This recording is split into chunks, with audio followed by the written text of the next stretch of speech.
You messaged during the week? No, the week got very busy between going up and down to West Palm. I figured. I mean, to be fair, I haven't been on my PC in over a week either, so. Yup, that's a thing. It is. Well, welcome! Welcome. Don't yell at me. Didn't. I thought that was your kink. Wait. wrong kink.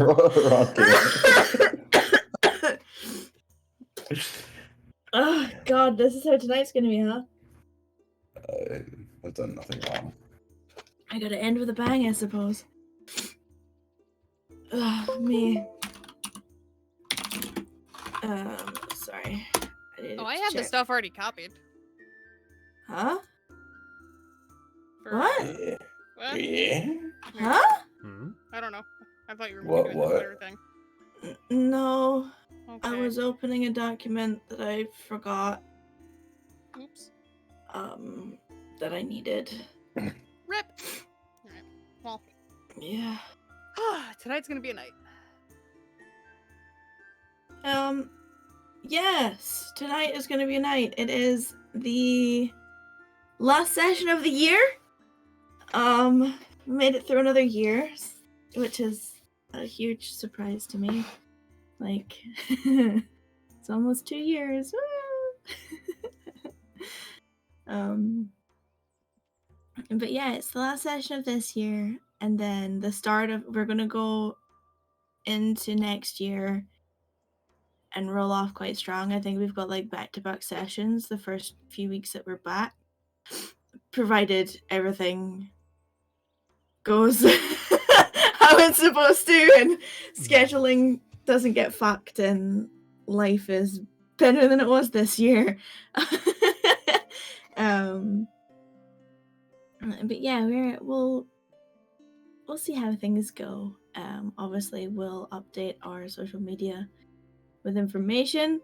And speaking of social media, during the holiday period, we will be releasing like special information and character things and fun little tidbits of information about like NPCs and PCs in the game. So keep an eye on the Twitter if you want like a little insider knowledge.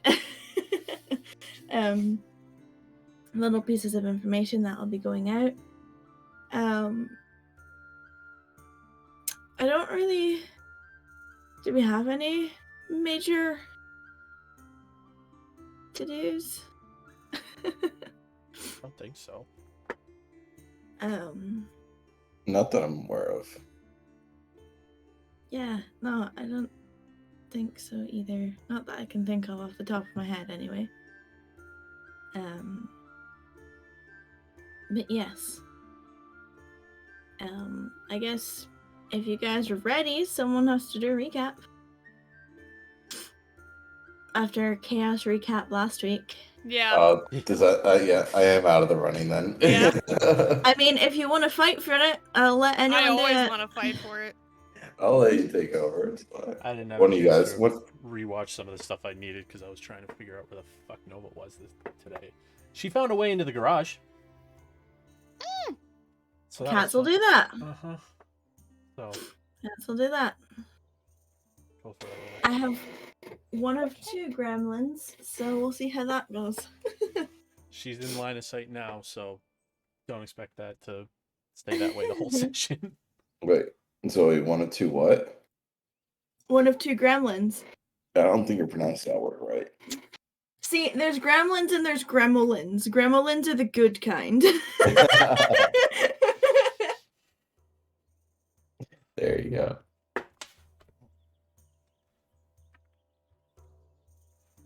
Let me do. Dude. Eh. Dude. I'm being good person. Dude. Yeah. Dude. I mean, aren't you always a good person? I mean, I try to be. There. All right, I took care of it. Thank you. Yep, I already had it like copy pasted on my phone, so I was just waiting for it to go out. Hella pasta. Yes. All right, so my notes are not great from last week, but I think I have enough of a grasp to do it. So we'll see. I believe Because I also had shit. it's been a lot recently, guys. It's been a lot for all of us recently. Yeah. Like fucking hell. Okay, so we started last session, which was episode 65, Obsidian Vale, with Cassian unknowingly calling Rattan out for crying herself to sleep the previous night, and embarrassing the hell out of her, and just going, you know what, forget I asked. That's what happens when you say, "Oh, it's just a nat 1 check for me." I meant to know that it was me. Anyway, Frisia still seems a little bit off as well during this time. Cassian does many sendings, is what I have written down. There is an incident where Rax cannot get through to Miryu using his necklace and asks if he should be worried about this. So Cassian reaches out with sending and does get through to Miryu and says that there's nothing concerning, she's just tired, it seems. There's also a discussion where Rattan asked the party if maybe it was not wise to have her be the only one capable of using Revivify, and if they should put it in a ring of spell storing and give it to someone else. Cassian in this moment says, maybe that's a bridge that we should cross at a later date, like not right now, and instead Rax empties out his ring of spell storing to accept one of Rattan's Revivifies, which he paid for. Before Rattan gives him the Revivify, she teaches him the word for life in Celestial and explains that what she is giving him is not just a big responsibility, but something very, very heavy, and that he will not understand until the day comes that he has to use it. Her request is that he doesn't waste it. The party continues on the road, and as they're traveling, Cassian says, "Oh shit!" and shoots off a firebolt at some vines on the road after telling Rattan that the vines are moving. Frisia then gives Rattan conflicting information and says, "Don't hurt them. Don't make them angry. Like, you're gonna run them over, but like, just go." And what ends up happening is all of the vines across the road start moving, and these awful, horrifying little plant monsters with clawed feet that have been haunting my dreams for 2 weeks. Basically charge. God, I didn't need to see it again. Fuck. The It's toes. feet. It's the toes. A whole foot. Gah. Yeah. But yes, those charge the carriage and begin trying to latch on while we are still moving. And Rattan makes the decision that, well, these things are kind of fucking on there and they're climbing up onto the roof to go after Cassian. So she stops the wagon so that we can make a stand and fight. Which almost goes very, very badly. As two shimmery, creepy, snail-like creatures that we thought were rocks. God, fuck! Those things that we thought were rocks emerge and start emitting, like, shimmering, like, heat wave style, almost like vision mirages, I guess. One of which completely paralyzes Rattan. She is stunned by this. And as if that weren't bad enough, all of the plant creatures that were coming from the front end of the cart realize that she can't move and start chomping away at her. Lynn's getting pretty chomped up too, if I remember correctly. And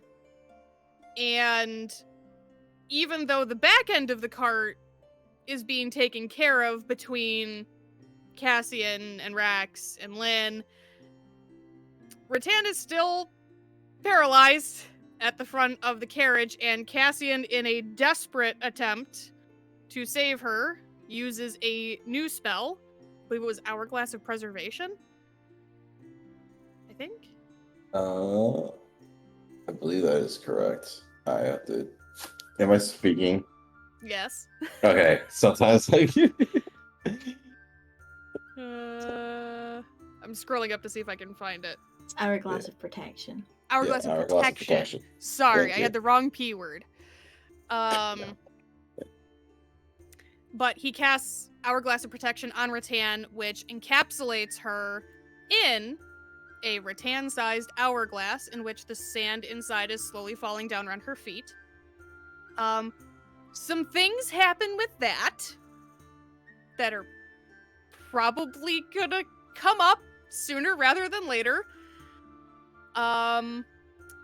But the hourglass shatters. Rattan is healed for the bulk of the damage that she had taken, and the group manages to clear up the little tiny plant monsters, and through some very clever telekinesis, Rattan gets back behind the reins and we get the fuck out of there. Lynn was very upset because he didn't get to kick one of the snails, so he kicked it after the fact on the way, just, because he could. And he was mad that he didn't get to actually kick it as hard as he wanted to. So we get back on the road and we book it, and we wrapped up session with Rattan going, "What the hell was that?" The other point that I missed, which is hilarious, was that Frisia spent the entire combat in the carriage.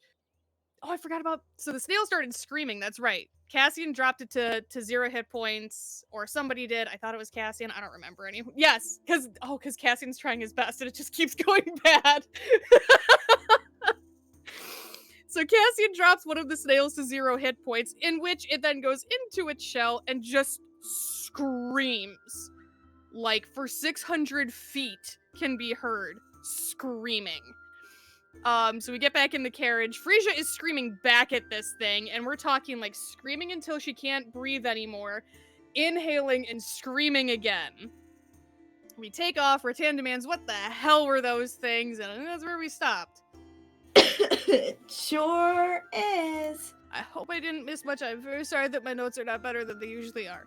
No, you're good, you're good. I mean, it was mostly just combat anyway. Like, it was a lot of, like, spells It was going snails. one way, and stabbies going the other way, and snails and creepy, like, and then plants trying to bite glass, which just didn't work.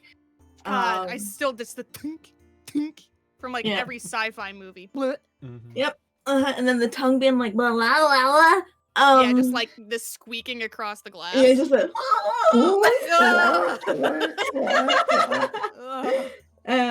Fuck's sake. But yes, so for the next 600 feet into your journey, you're hearing the screaming fading into the distance of a snail and the continued breathing screaming of Frisia in the back of the cart. And eventually, once you're out of range and her last breath leaves her, she sort of stops, gathers herself, like forward rolls onto the chair, and then just flops out and spreads wings, arms, everything, just catching her breath. Yeah, it's like, I mean, you asked your question quite early. She was still screaming at the time, but she takes a minute to get herself back together. You collect the horses and slow them again now that you feel like you're out with danger's grasp. Excuse me. And she finally pipes up. Yeah, giant pains in the asses. That's what they are. Part elemental, part fae. Fully annoying. Usually just get big fairy troll guys to lift them up and chuck them in the lake, but, you know, they still scream to death, even underwater, but you don't hear it as much. It's great. It's kind of like muffling someone with a pillow.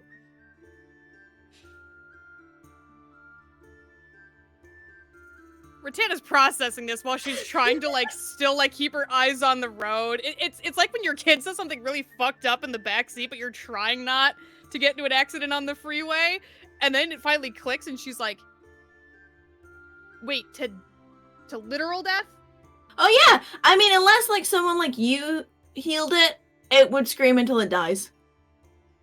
That's horrible. Yeah, I mean, you could have stopped it.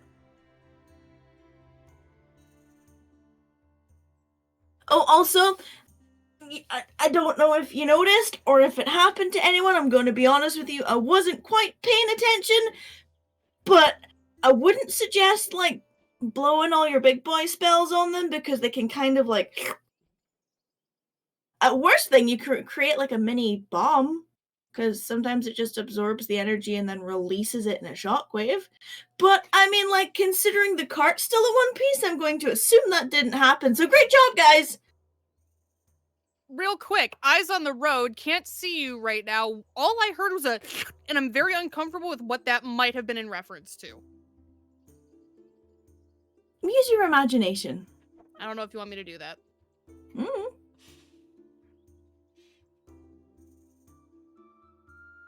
Wait, is that what happened? And so all three of the boys are sitting on the top of the. Oh yeah, all three of the boys are still on the top of the cart.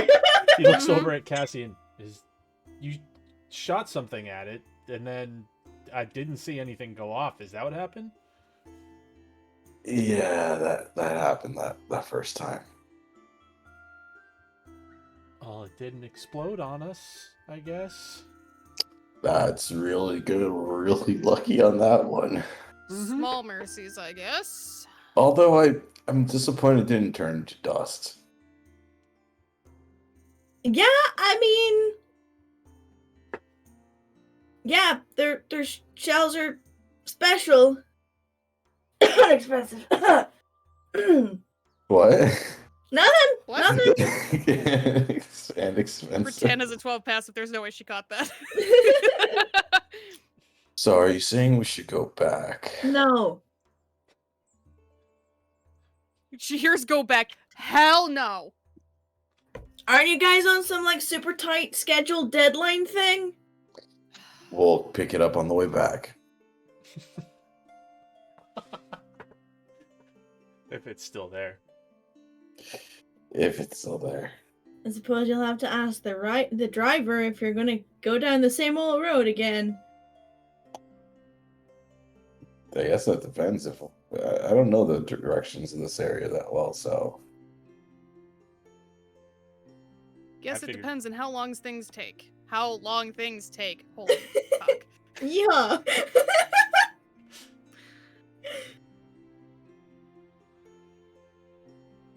Then she kind of glances over her shoulder up at you, Cassian. You and I gotta talk later. About. operative word was later.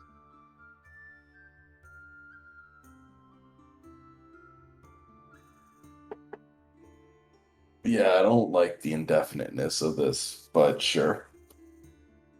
If you want, we can hash it out right now. I mean, did I offend you? Lynn pipes up. Hold on, my snacks are in the carriage! He's gonna swing down through the window and jump into the carriage. This dick.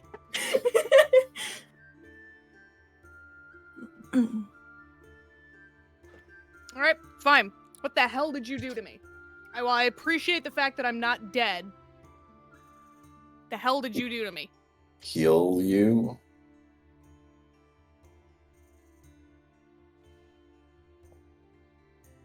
And protect you from getting hit? Is that a problem? That's not the problem. What is the problem?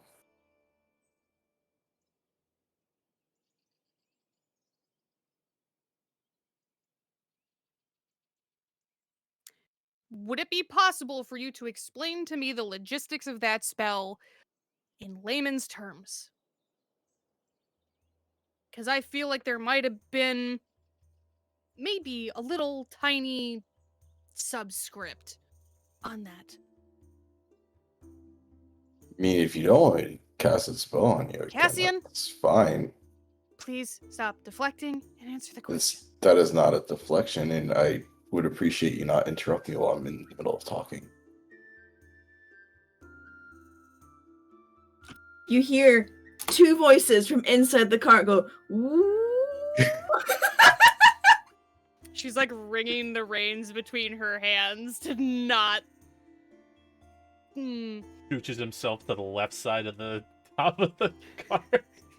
I ain't sitting next to you if shit pops off.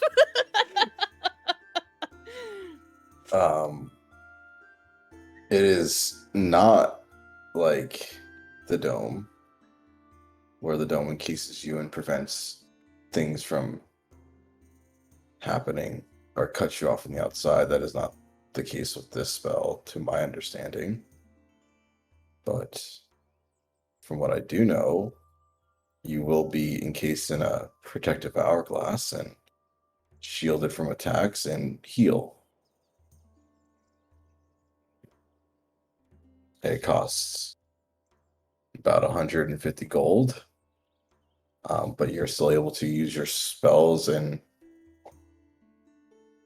anything, just nothing that can be used to target outside the hourglass. So you can still heal yourself, still cast Cure Wounds or whichever on yourself, but that is what I know.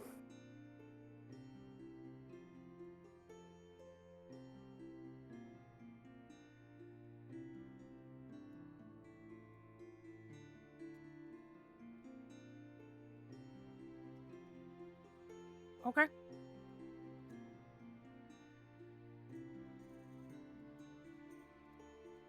To your knowledge, it doesn't have any adverse effects as a result? Adverse effects? Why don't you elaborate?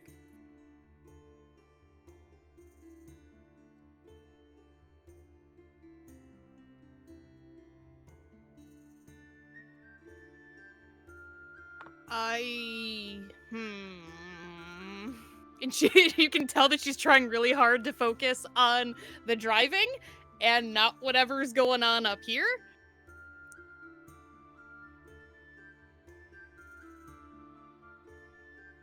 I had a really, really bad, uncomfortable feeling while I was in there.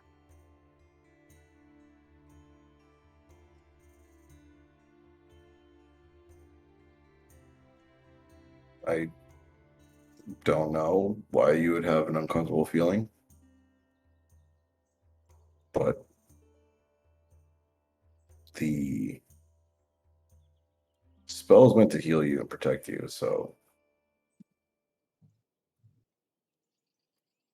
That's what the spell does.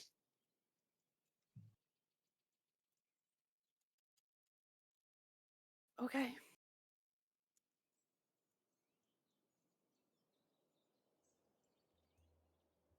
I appreciate you saving my ass again.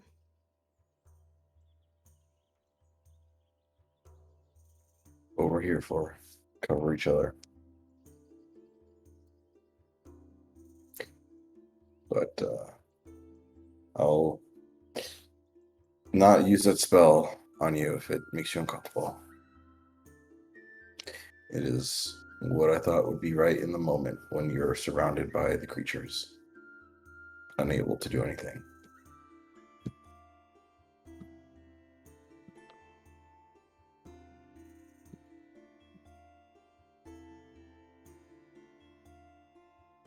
For my reference, DM, last time I felt that would have been approximately 10 years ago.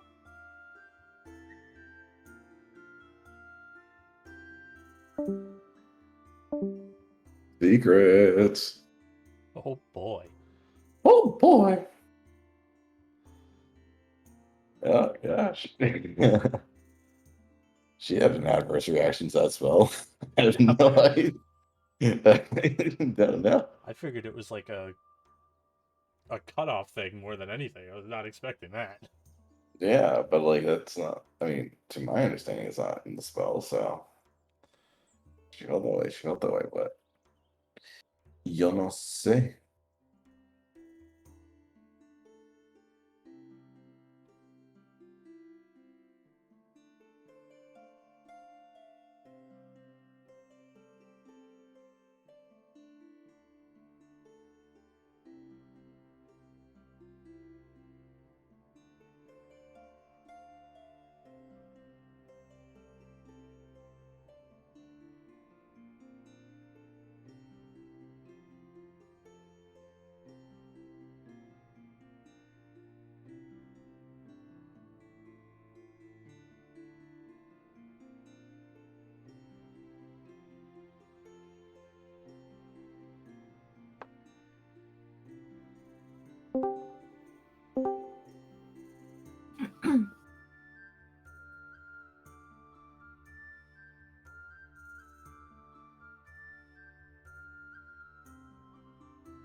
I don't really want to talk about it right now because I'm in control of 2 horses and moving carriage. We can talk about it later. But I have not felt that way in a very, very long time.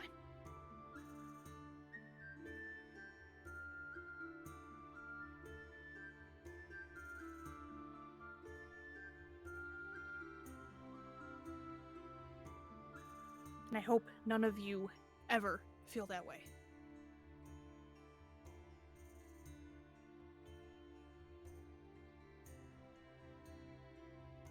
You hear from inside the car, like, did you get, like, nervous gas or something? Because, like, that's nothing to be ashamed of. She smacks the window in the driver's seat shut. Just very deliberately. You hear, almost immediately after that, the sound of one of the windows slide open on the side of the cart. So, I'm assuming that was Lynn. yeah. Yeah, I figured.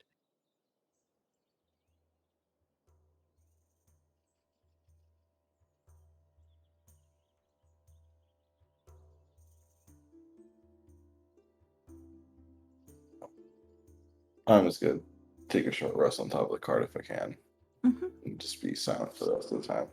Mm-hmm. I'll be doing the same if I can.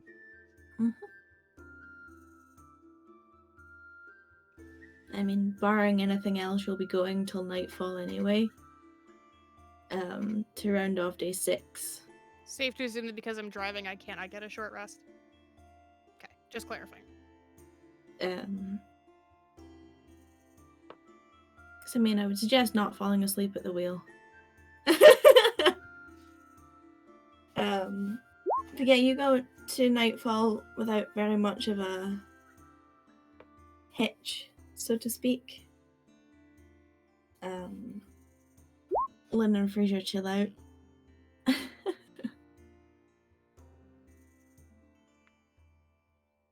Max Sharing spends the bulk snacks. of the ride on the top of the cart, like, oh hey, this is new. Basically the whole time. And I mean, like, you're surrounded by. It's not as thick a forest as the outskirts of Kikaven and the east of Ubari, but it's by no means not as pretty. You know, just Mhm. because it's not as thick. There, you can see, you know, the expanses of land much more clearly. You can see all the wildflowers and the trees that are growing. And with it being towards the end of spring, obviously they're full leaves, full bloom. You can see even like shoots of fruit trees, things like that. There's a lot of natural just reclaiming happening. And because you're further away from the midpoint, you know, sort of the Western continent, there's not as much of the expansive deadlands, and marshes and just general chewed up ground from wars and whatnot. So it is more natural out this side. You can ever so faintly smell the salt of the sea air, just very faintly, just the smallest nudge. You can't see the sea, but you can definitely smell it. And you all press on and continue through to nightfall. If you'd like to find a place safe, you reckon that's safe, you can roll me a survival check, please.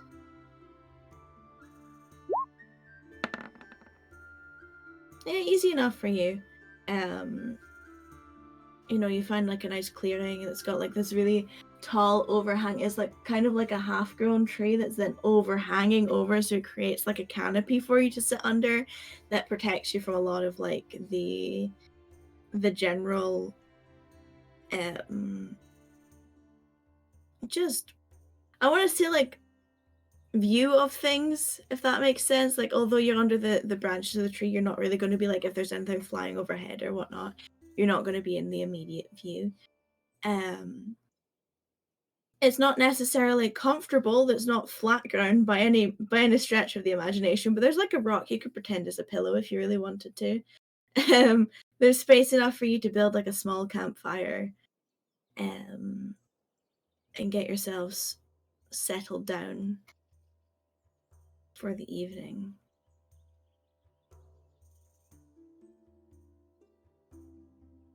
Rattan is totally silent the entire time we're setting up camp. And then just whenever she's finished with doing what she's doing, she goes and she sits next to the fire and she's just staring into it.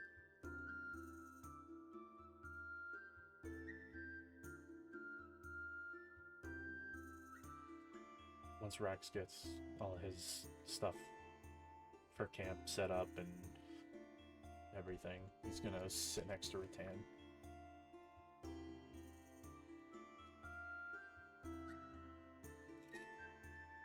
Gives it a few minutes. So what were you talking about? You hope we never feel that.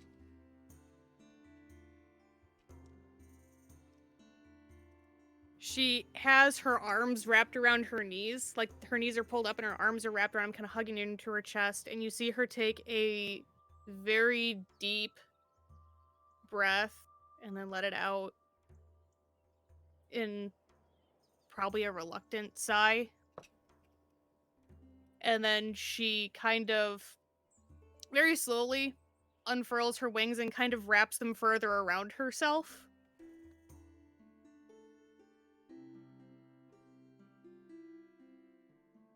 If I've ever felt that way, it means I didn't do my job.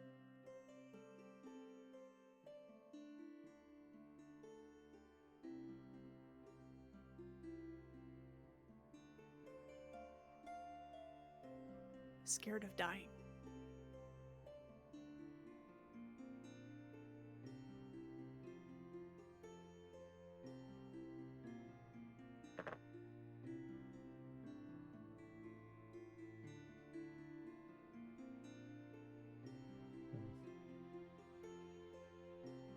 And that was just only when whatever that was around you? That was the only time.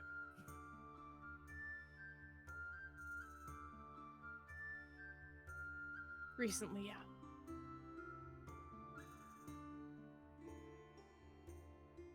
Right, but it didn't persist after, or I'm just curious if that was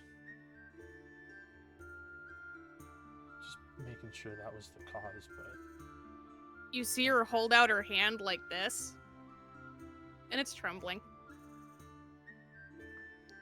What do you think?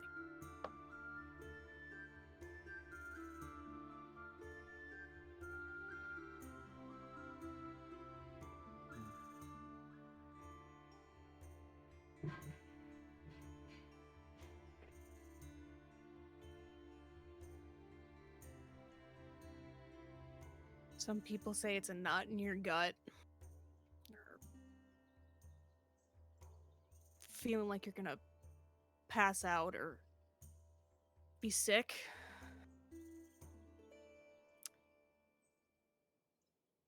For me, it is a cold shiver up my spine.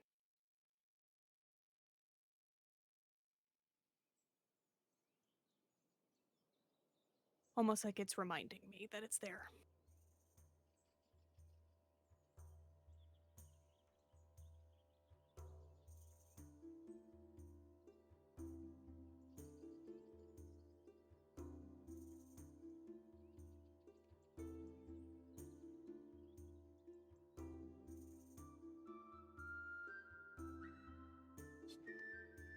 sounds terrifying. It's very humbling.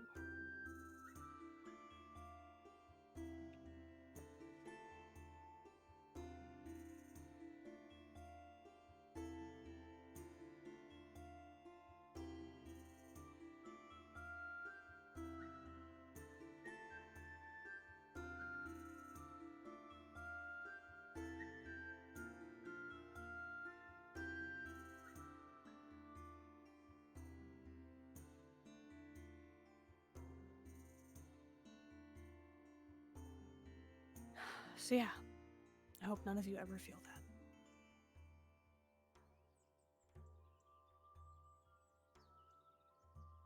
Hope so too. I hope you don't have to feel that ever again. She gives what could be the start of a chuckle, but it just kind of comes out as like a really flat snort. Like she doesn't actually find it funny. Like this is something that like right kind of vibe. Mm-hmm.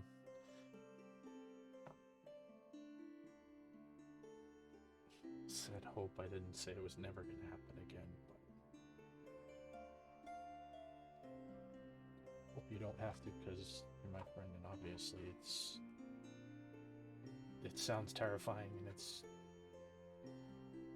affects you, and I don't like you seem upset by it, and I don't want my friends to be upset. I'm not good with words. I'm sorry. I don't know if you've noticed, but neither am I.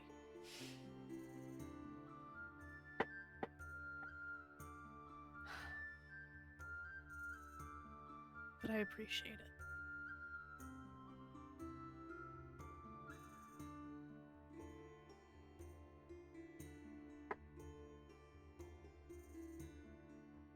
And I feel like an ass for having to go at Cassian like that, but I had to know if something had actually been done to me.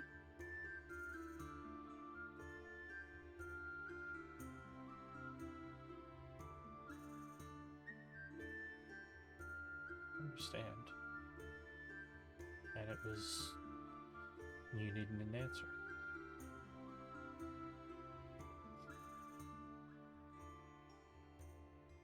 Well, historically, that's not gone great for me.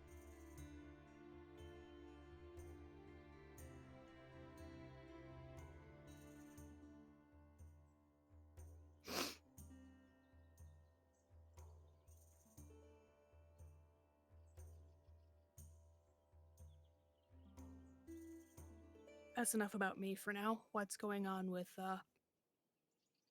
you and Frisia? I'm not overly observant, but even I noticed.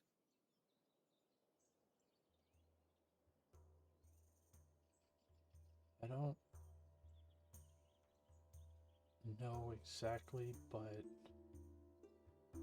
when I was filling her in on everything that happened, she didn't seem as enthusiastic about me going home,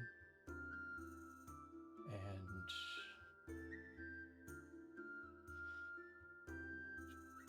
kind of seemed upset that Cassian was the one to help me contact home.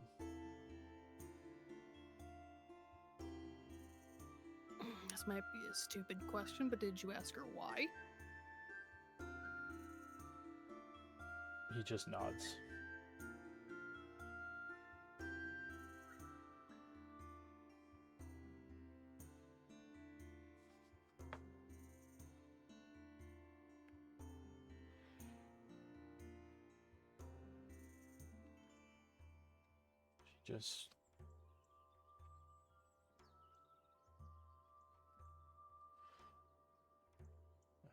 She just asked me why I didn't ask her to, and I didn't have an answer. Why didn't you? Because I'm not entirely sure that I ever had an answer for that, a reason why I wasn't going to.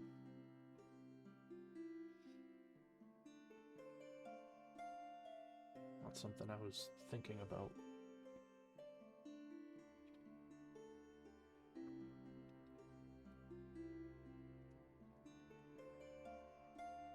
Might be something you wanna think about.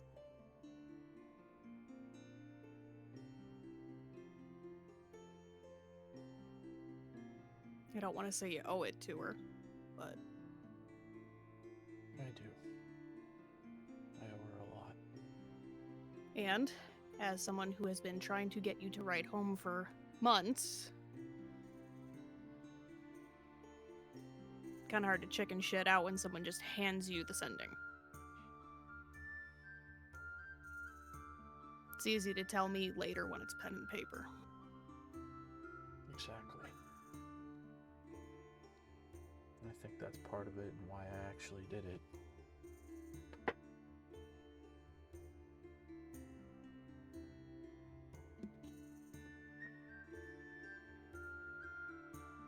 Okay.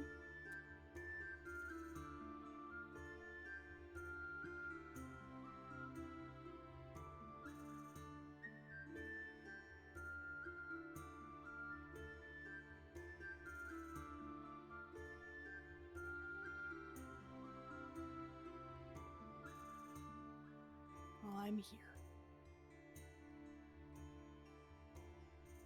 For however long.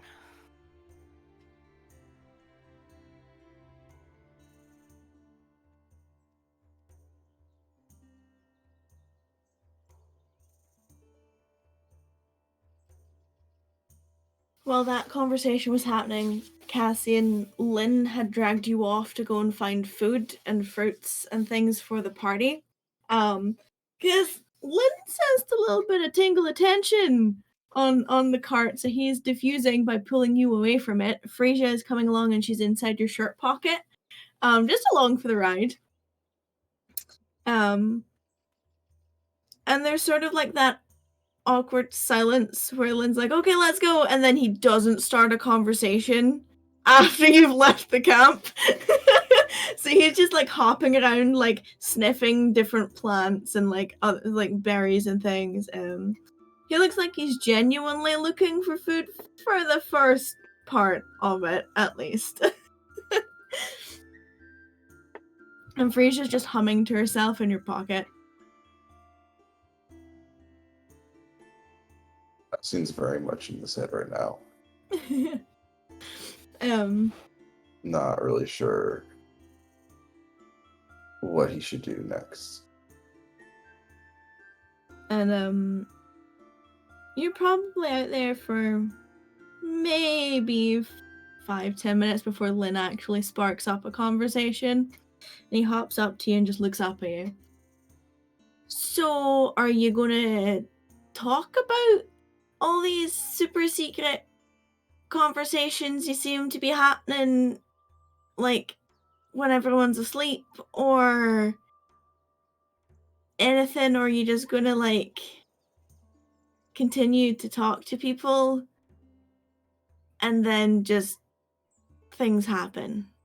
Because, like, there's been a lot of, like, awkwardness recently where you've spoken about things that you didn't know before, and people have been uncomfortable, and just, it's like, I'm here to talk if you want to talk, but, like, you don't have to, you know. I'm sorry.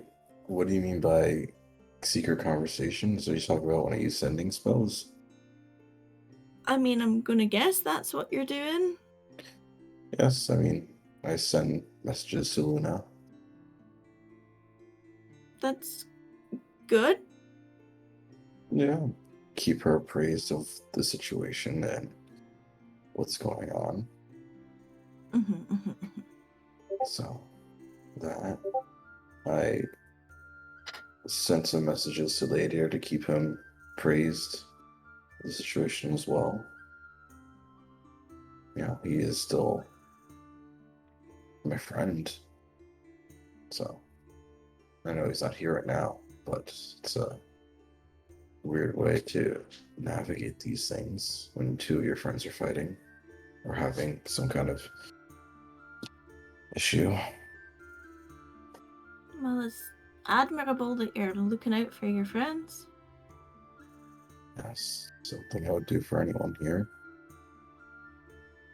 But I feel that no matter how much I help, it is making things worse, I guess, now.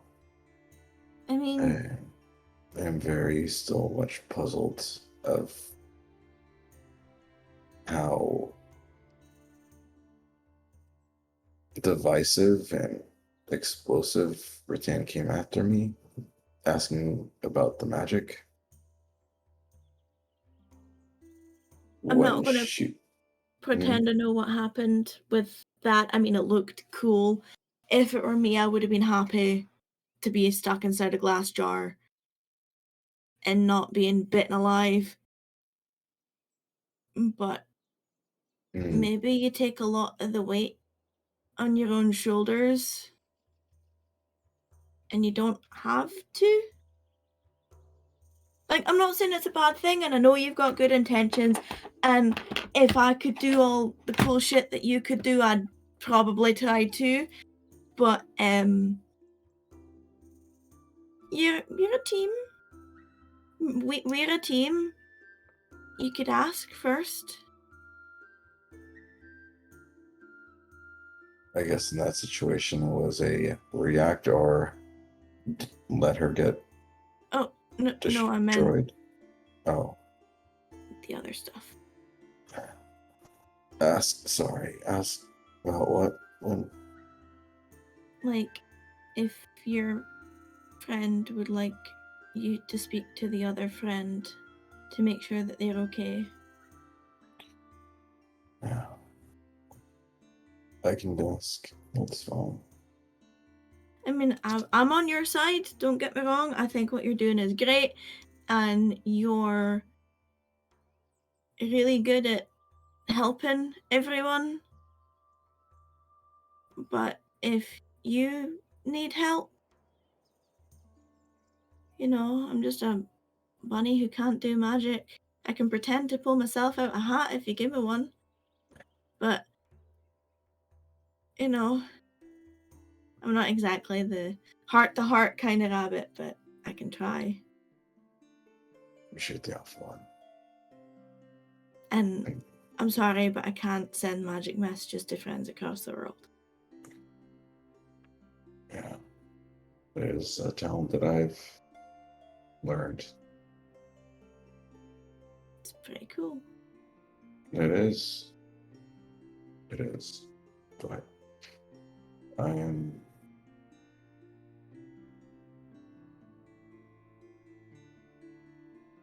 unsure of what I want to do next now. I thought things were going great with the team, but clearly not so much. I mean, I think you're jumping to conclusions a little bit. Maybe. I just don't take that kind of reaction very well. I mean, it was a bit abrasive, but it is Rattan. Still, I thought we were better than that. I mean, I agree. It was kind of awkward. I just think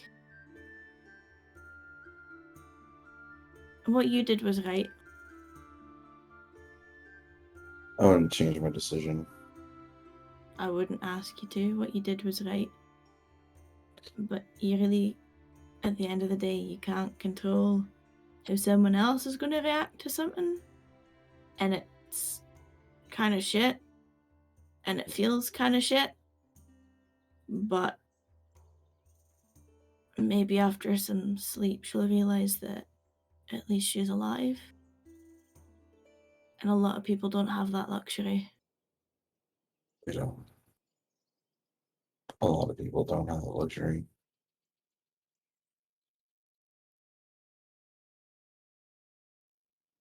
So don't throw yourself away yet.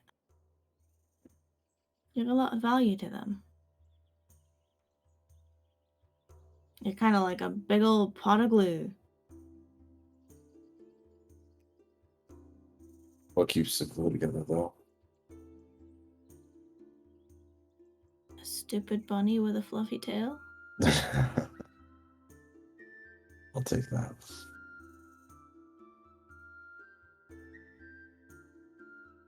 I'll take that. Good. Next therapy session isn't free though. Don't worry, I'll probably spend a lot of money on magic for you. Good. So you do understand that you've got your, to put it, and you've got your uses. Mm. I mean, And that you're Sure. valuable. there was never a doubt that I was not valuable. I mean, how else would they fly across the continent in a blink of an eye? Mm-hmm. Mm-hmm.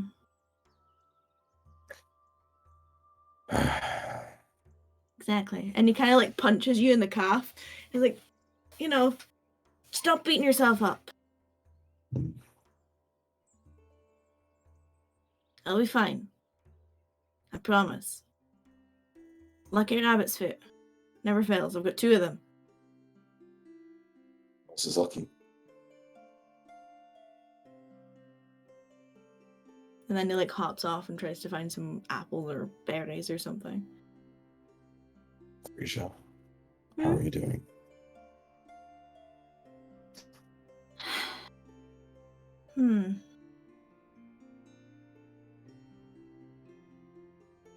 Every day is more interesting. Let's see that again.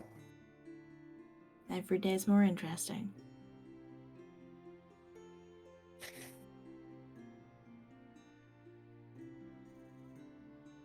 All I'll say is I'm full of contemplation. You and me both, sister.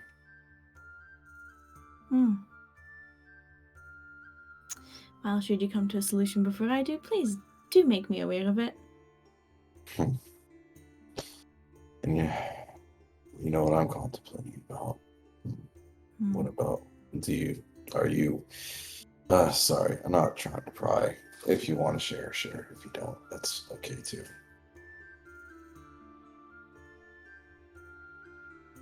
I'll give it a day. We'll see how it goes. You follow up though. I won't pester you with it. Oh, you'll know. You'll know. Oh gosh. All right.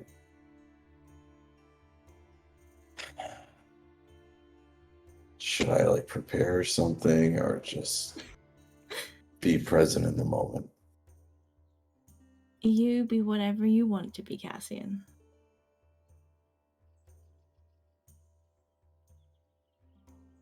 Would it be Unless too I'm- hard? Sorry. No, No, go. you- No, please give me your chaotic ideas. Oh, I was gonna say, would it be too harsh to set up a dome and just have it for us three here? No, I mean, I wouldn't say no. I'd actually be interested to see them trying to get in it and being very confused. Do they like? Is it like walking into a glass door, or can they just not see it? Because if we're Oh. on the inside watching them hit a glass door repeatedly, I will die of laughter. It's it can be camouflage, so it's can be hard to see sometimes. While we can see everything outside clearly. Well, whatever you feel most appropriate, Cassian, for your comfort. Hmm. Just know that I could technically find extra pillows and make a new pillow fort in the middle of the woods that they'd never know about. I honestly would love to pull forward right now. Well, set up your dome and then we can talk. Sounds good. Probably closer towards camp, right? She just shrugs. We'll go a little closer and I'll set up a dome. How far away from camp are you getting? Maybe like if the fire is like I guess like where's the cart in relationship to the fire? So the actual sleeping section that I would imagine has been set up underneath the overhang from the tree. The fire is just out from there for safety reasons, and then the cart is probably just on the road, probably about 10 feet away from it, and the horses are by the tree. I'll set up a dome behind the cart. Behind the cart, like on the opposite side from the campfire. Yeah, opposite side. Okay. And how many names are you putting in? I'll text them to you. Okay. Lynn will go and drop off some of the fruit and veg that he finds with everyone at camp. At main camp.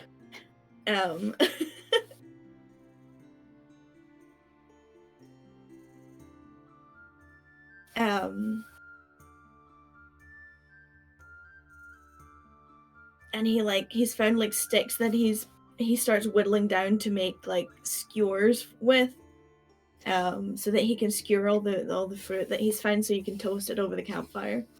Cassian and Frisia do not return to the campfire.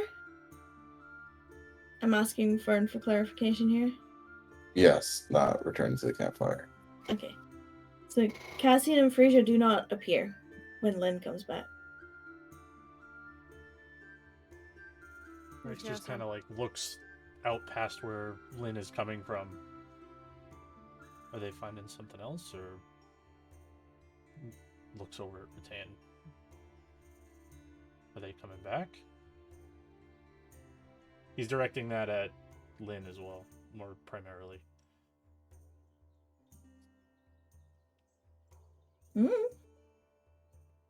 Okay. What, a mother babysitter? Not the word I would use, but you were with him. And considering we're being watched, I thought we weren't going anywhere by ourselves. How can an archfey and a wizard not? You know, it's an archfey and a wizard. They're the two you should be least worried about when it comes to being watched by some whatever. Yeah, you have a point. Mm-hmm. I'm gonna go look for them. She Have gets up and dusts fun. herself off, and she's gonna go looking for him. Do you want a torch? Taps her holy symbol and casts light. I'll be fine. Alright, have fun. Be careful, there's wolves out there. and bears and birds and little bugs that like crawl up inside your armor. It's gross. Blah. Enjoy! Oh, watch out for nettles! Quietly Rex to Lynn, what? They're like these little plant things that when they rub up against your skin, they like make itchy bumps on your skin. And then you have to either get like this special ointment or find something called a docken leaf and you just rub it up against it. It stops the itching. Rex looks at his arm and he's like, you think it'll have the same effect? I don't know. We could go find out. Nope. Don't want to try. Fine, I'll just gather some and shove some down your pants later. What? Please don't. We're gonna you test could it. just- Test it on the arms. Fine. So you're gonna help me make these fruit shish kebabs, or like, am I just gonna do all the work tonight? Oh shit! Yeah, and he'll just start helping. Yeah, he'll whittle away some of the twigs and then just throw them at you for you to like spear everything. Mhm. Rattan, how far away from camp are you going? I mean, she's gonna search kind of like the immediate area first, Okay. and then when she can't find them, because she's not going to, she's gonna start expanding outward. I mean, she's eventually gonna go like. Eventually, she's gonna get like fucking freaked out that she can't find them, and she's gonna just So. I don't know because it would just become full-blown panic searching. Well, you can roll all the perception checks you like. It's I gonna know, be and she's not full-blown gonna find them. panic searching. Yep. Mm-hmm. And eventually, when she can't find them, she's just going to start yelling for them. Okay. Well, Rex and Lynn will definitely hear distant Rattan yelling. Probably about 30-ish feet away from camp. It'll be loud enough. You have a very loud soldier voice. She's not using soldier voice. This is a Rattan who is freaked out and scared. Well, yeah, but you're used to Yeah. barking orders was the Yeah. statement. Yeah. So yeah, Rattan is yelling for Cassian and Frisia. After about 15-20 minutes, so you and Rax and Lynn are busy cooking, cooking is you're basically like holding fruit over a naked flame. You know, so you're doing your best. You're Mm. charring it, if anything. You're making it squishy. Yeah. And Lynn's ears will perk up first. You see him turn them in a direction, and then you hear the echo of Rattan yelling for Cassian and Frisia. I mean, I'm not worried about them, but where did they go? Well, they're probably off in the woods sleeping somewhere. I don't know. They needed some, like, thinky space. So just let them have some thinky space. Everyone needs it now and then. You just gotta find a quiet space in the woods and just scream for a bit. Well, that sounds panic to me, so I'm just gonna say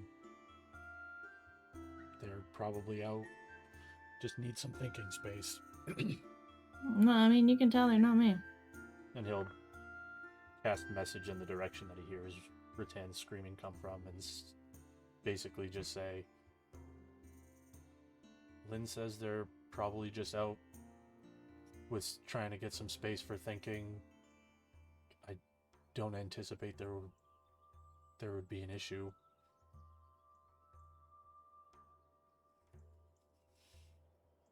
And that's what you get.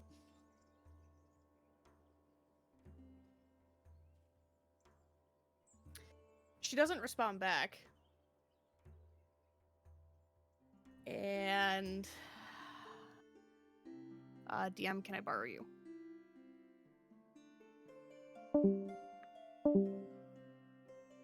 Oh boy. Oh boy! Exactly.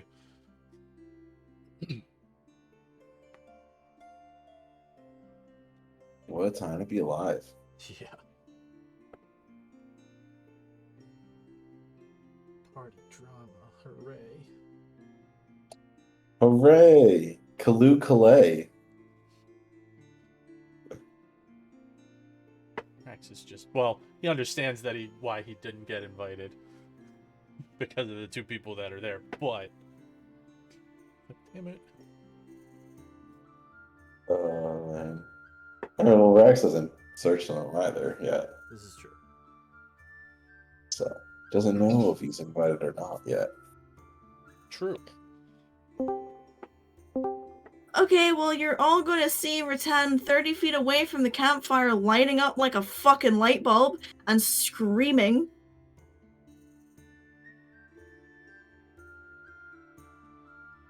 All of us?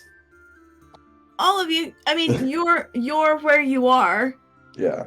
so I don't you'll be know. able to I see know where she was in you'll be able to place. see where she is.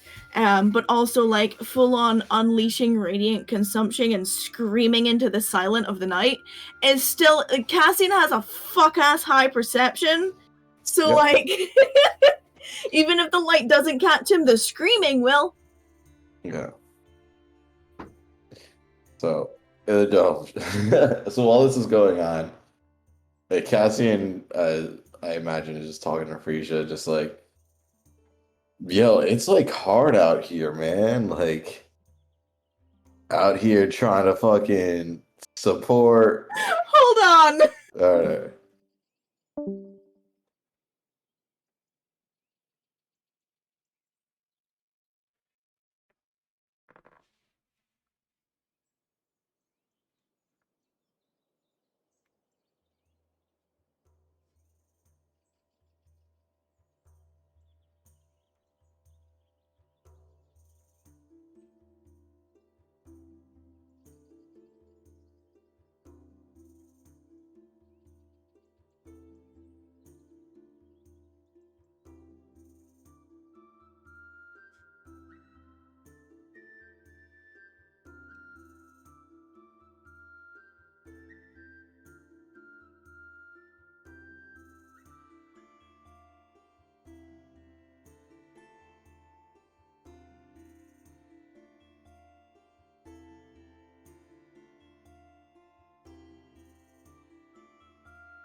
Oh, we did say tonight was gonna be a night.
Ooh, my stomach grumbled. My tummy grumbled.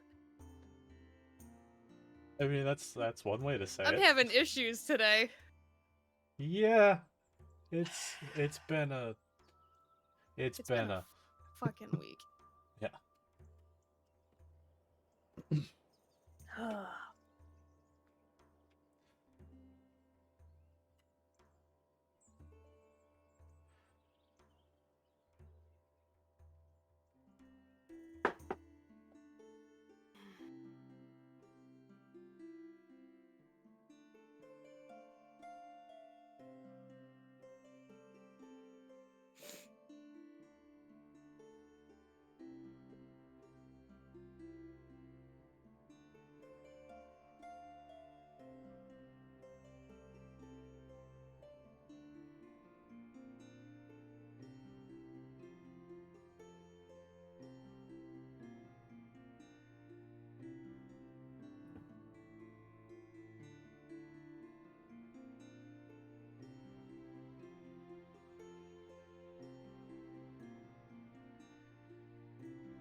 I can never write on this side of the page. Hmm? I can never write when the rings are on the right-hand side because I'm right-handed, so my hand hits them, so I always have to take the page out and lay it on a diagonal. Gotcha.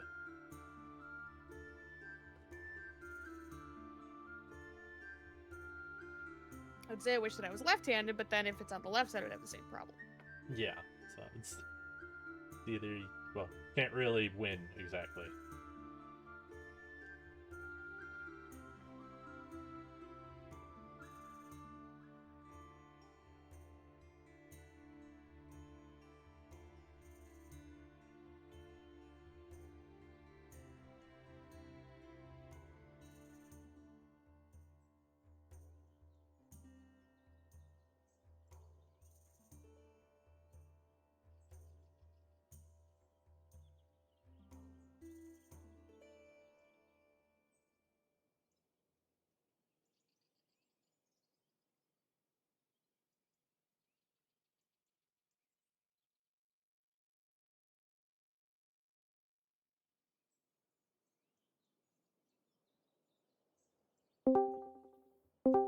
Sorry.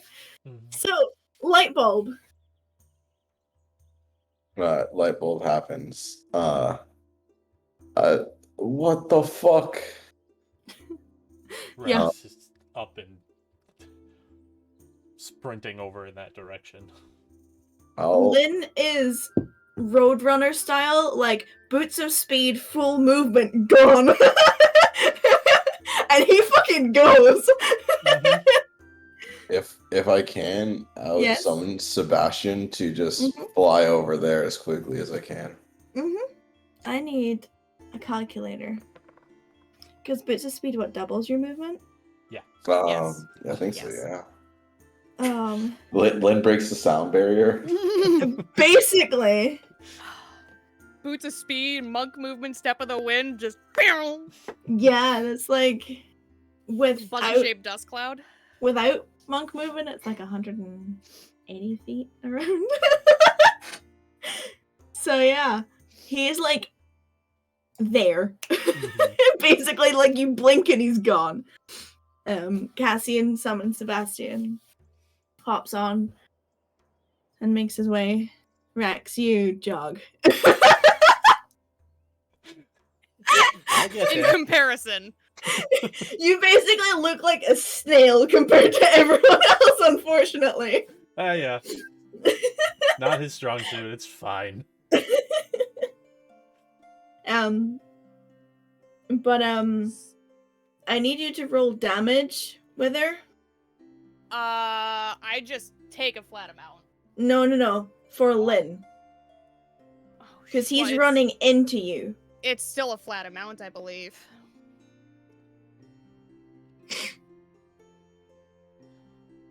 Yeah, it's half my level. Okay. Because, Lynn is full on running into you Shit. and clinging onto you. He's not he's not strong enough to take you down, I don't think.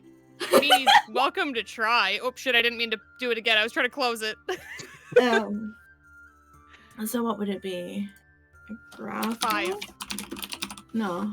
Oh, the grapple check. I guess. Athletics. If he's gonna I mean, like, he's gonna try and tackle you to the ground at least.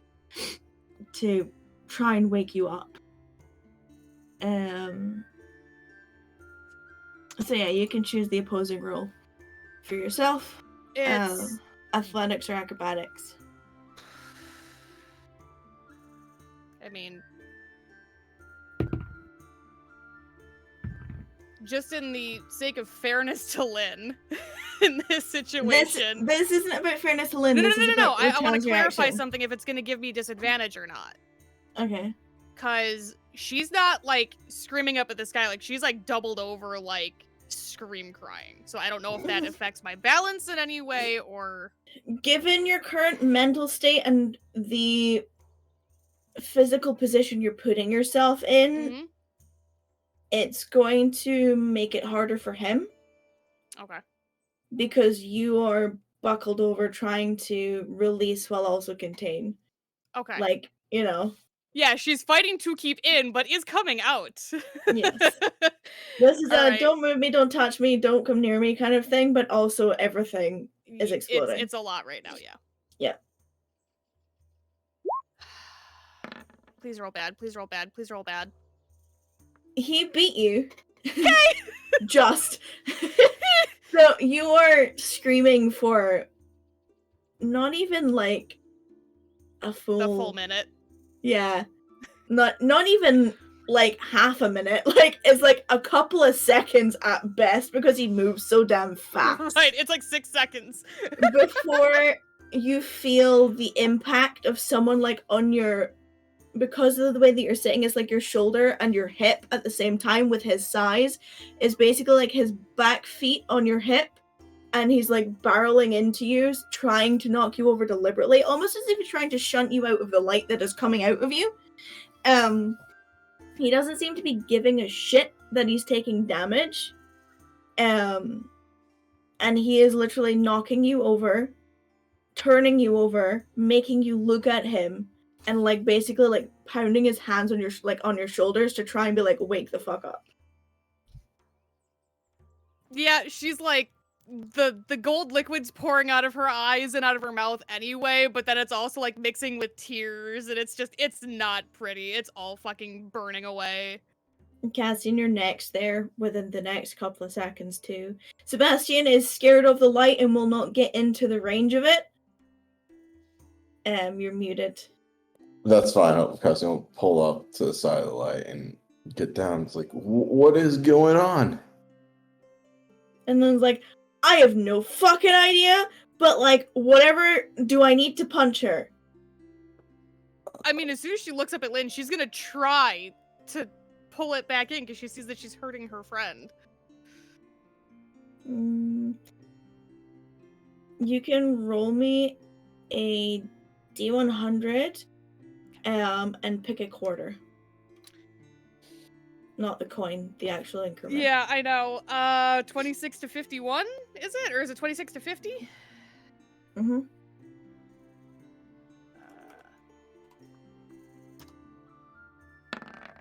Come on. Oh, that's really bad. You do not regain control. Which means he takes more damage. That's another 5. Yeah. I'm also taking damage as well. I'm taking 2, so I've taken 4. Unfortunately, Rax is still going to take you one more bout of conversation before you get there. Mm-hmm. But yeah, Cassian, Lynn has asked you if he should punch her. Yes. Okay! Oh, no! So Lynn is going to attempt to non-lethally knock Rattan out. With everything he has. So...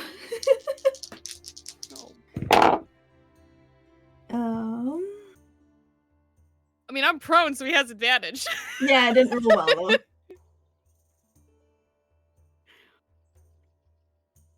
A 17 won't hit her right now, right? 1.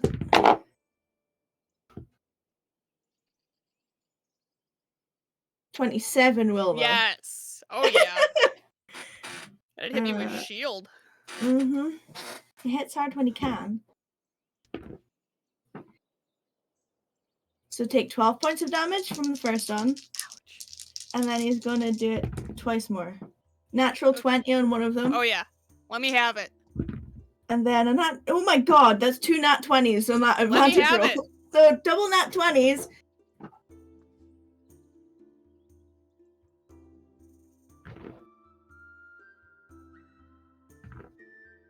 $34 points of damage.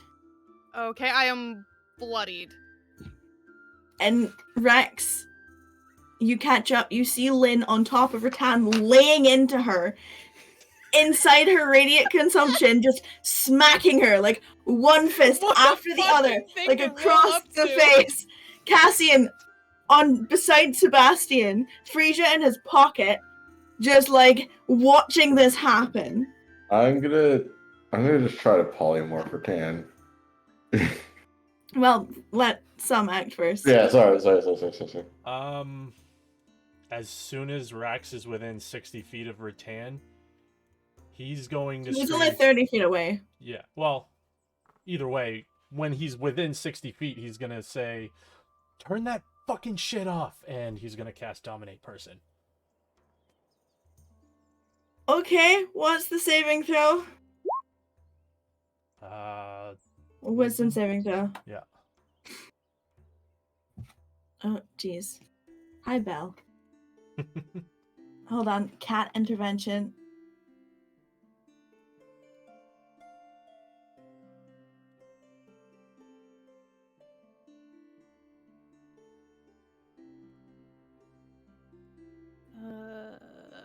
So yes, please GM me your wisdom saving throw. Okay. Ooh.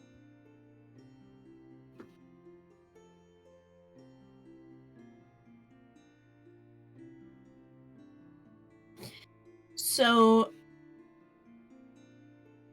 Rex, you cast your spell. Rattan, you feel this wash of... Well, the wash of pain from being smacked around by Lynn, and then just this feeling, this creeping feeling of something that is not your own power trying to take over your body. And in your sheer defiance in that moment, and the fact that you're so emotionally charged and just want nothing to do with anything, you manage to break yourself away from it. Rex, for you, what it basically feels like is you feel the spell encapsulate her, and then it feels like a mirror cracking and then smashing away from it. Is how it feels to you. Rattan and Lynn will take more damage, and then Cassian, you can act.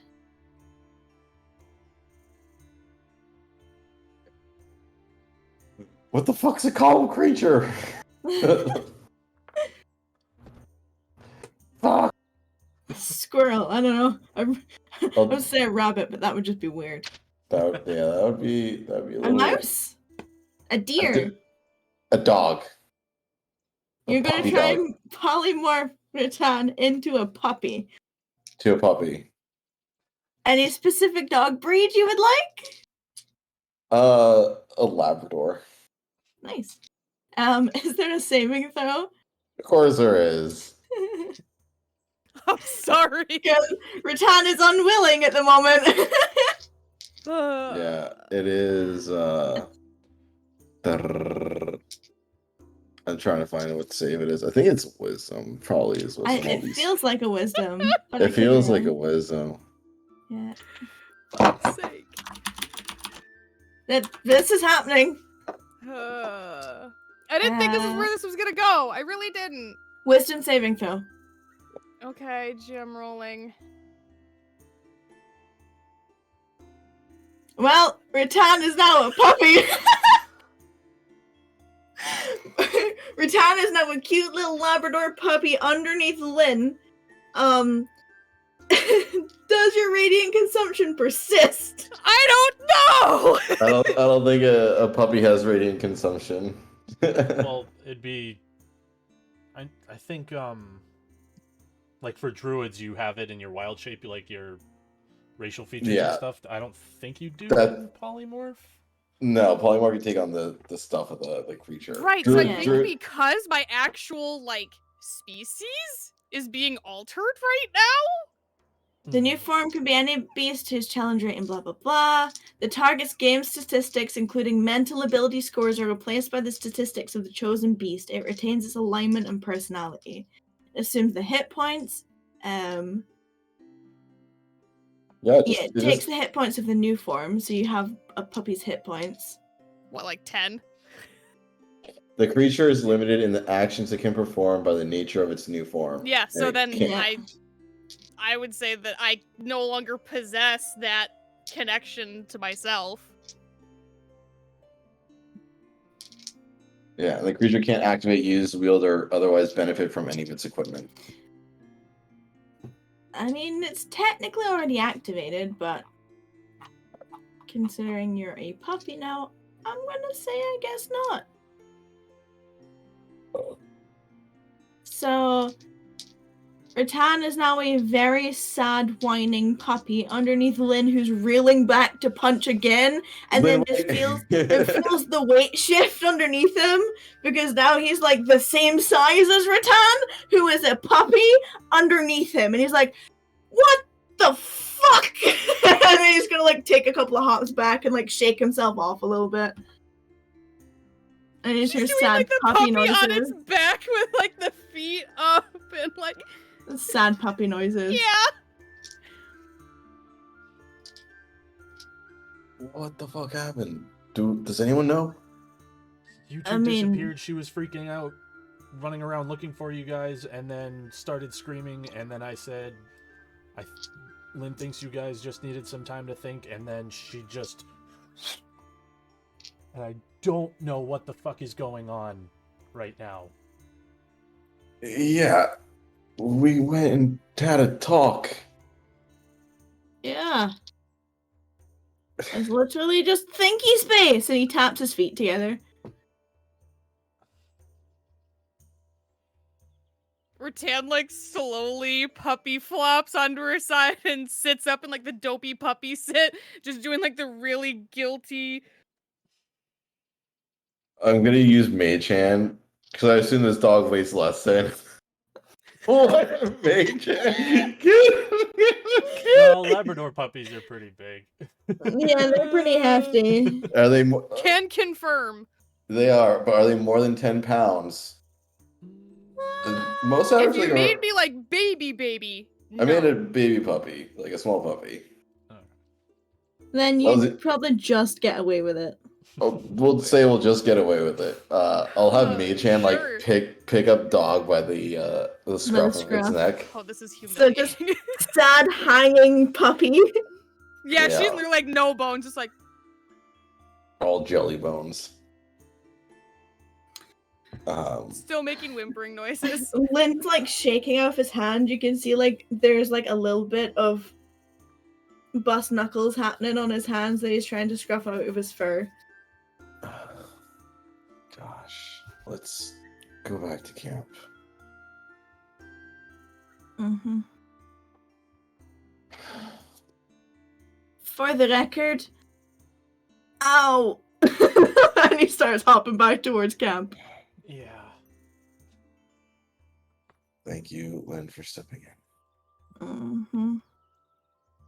Once we get back to camp, I'm gonna set up the dome again, which is not concentration. A new dome, new rules. New dome, new rules. Put puppy in the corner. Oh, look at it. Are you calm?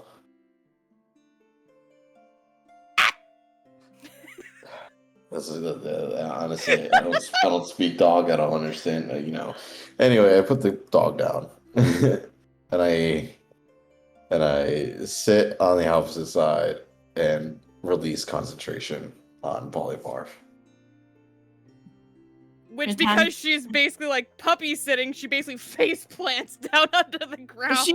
Basically the way that you're gonna turn is like legs spread flat on the ground, hands in between them, Yeah. like child sit.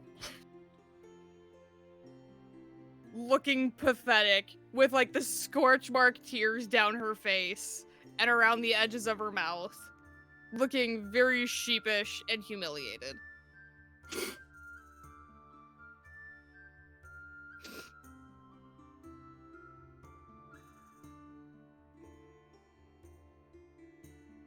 And she looks every bit the teenager who got caught sneaking out of her house at night because she doesn't know what to say, so she just kind of like wiggles her boots back and forth while she's waiting to be yelled at. One like scruffs down into his sleeping bag and rolls over with his back to you. And says nothing.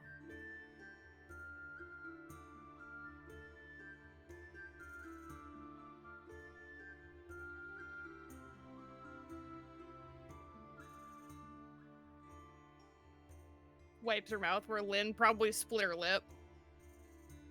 Yeah, Rex you've got a hands big you like damp towel. bruise right Yeah, here. nice hefty one. You've got one on each cheek actually. Lovely. In fact, your nose is probably bleeding, and Yeah. yeah, it's gonna be a shiner.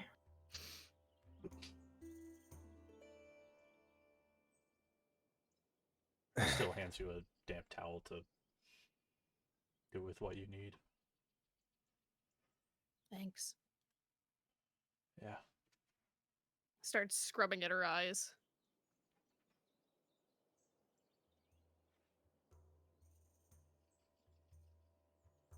All right.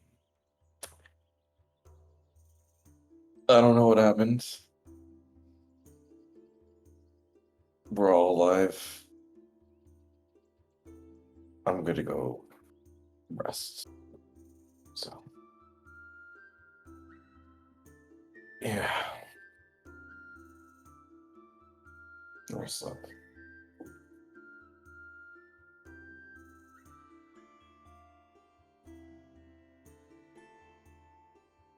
Before you do, can we say something about what just fucking happened? I don't know what happened. I arrived to the scene. Well, she was looking for you guys, and that's why she started screaming. Rattan, what happened after I sent you that message?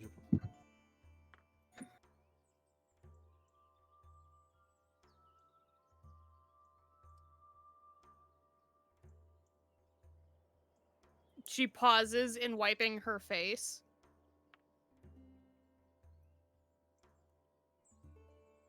And just kind of looks away and mumbles something under her breath.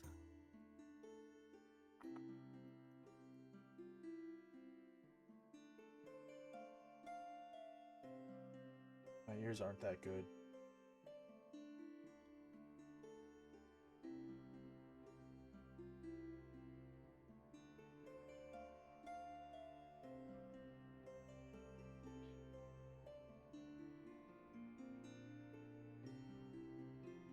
She looks up at Cassian.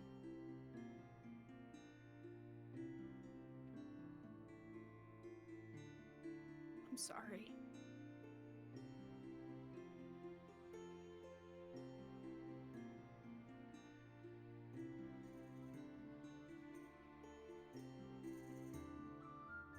What are you sorry for?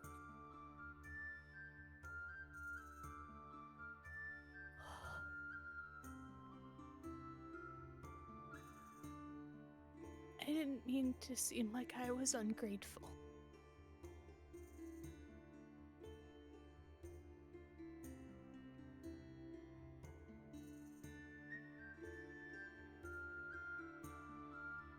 I appreciate you more than I'm ever gonna be able to tell you.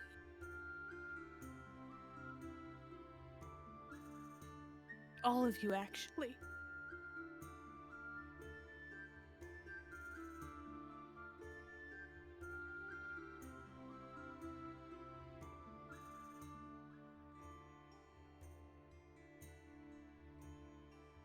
But I feel like everything I touch is turning to shit.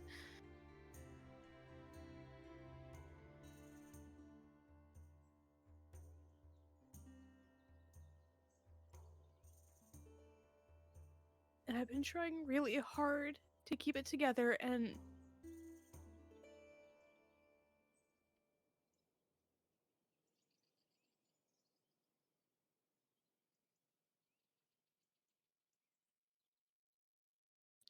I guess the thought of failing you on top of everything else was just finally a little bit too much.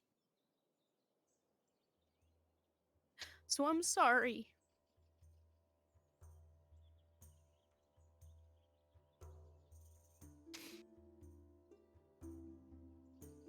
She puts her head down.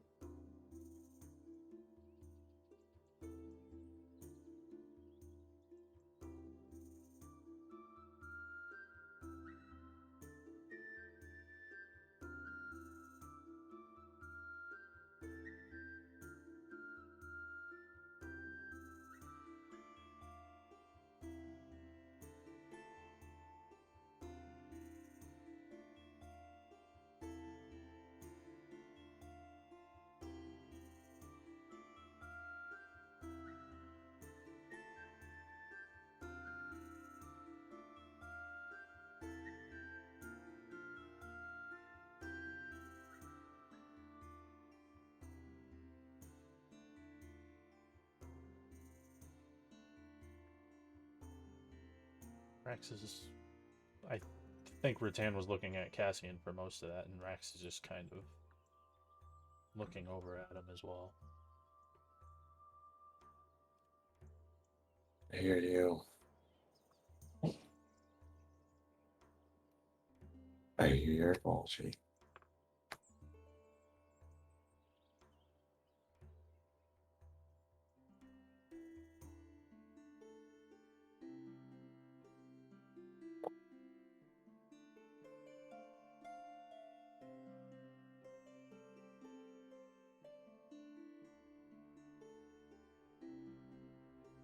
But I think the way you say certain things can be done better.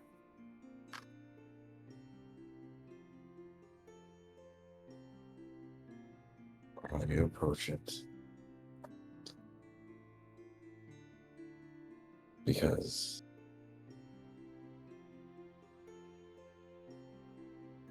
doing what I did to save you, and then being lashed at shortly afterwards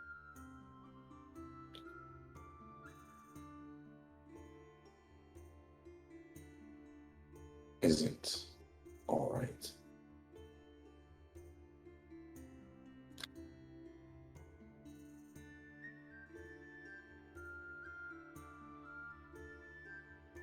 I need time to gather my thoughts and think. You know I can cast a dome, and I wasn't going to be in any danger. And I'm sure you knew Frisia was with me as well. It doesn't call for that kind of reaction. Honestly. I know you're worried about us, but we can handle ourselves too. I traveled alone for a very long time.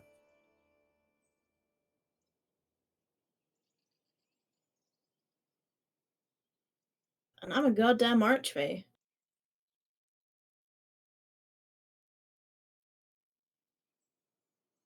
As if anything would happen to Cassian under my watch.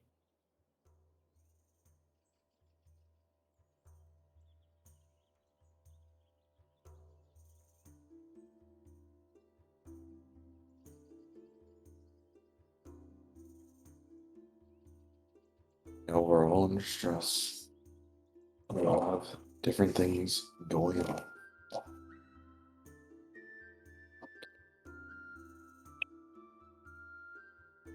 It is okay to speak it out loud to your friends.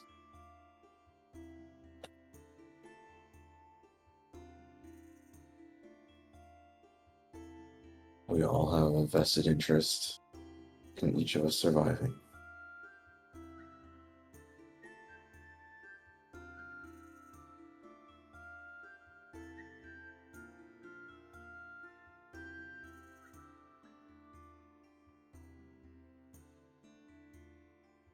So,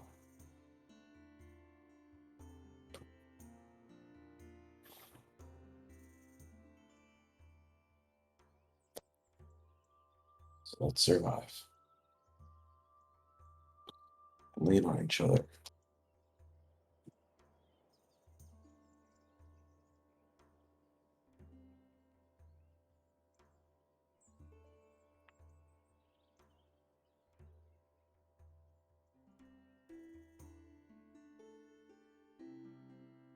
Frisia still has the flask. The casting's gonna take it back and take a heavy She swig. would have given it to you. Yeah, I'll take a swig. Too big for her to hold in her own hands anyway after all of that. She's probably about the size of it, if not smaller. Fair enough.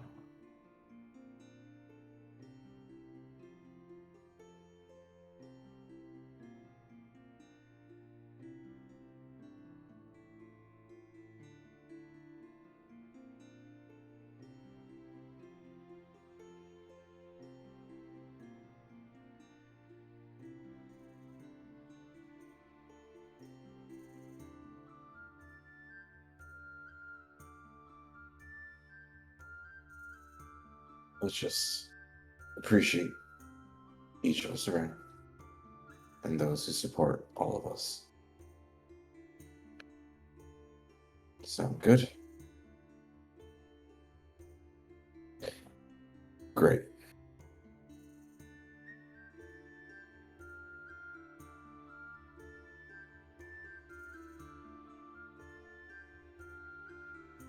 So, like, now can we sleep, or?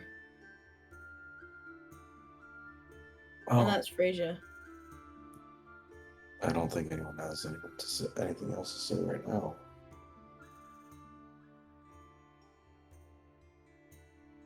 Just wanted you guys to say something.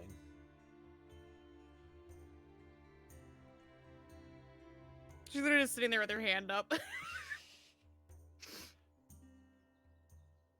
Rax, you'll see it. Frisia is strongly resisting the urge to say something.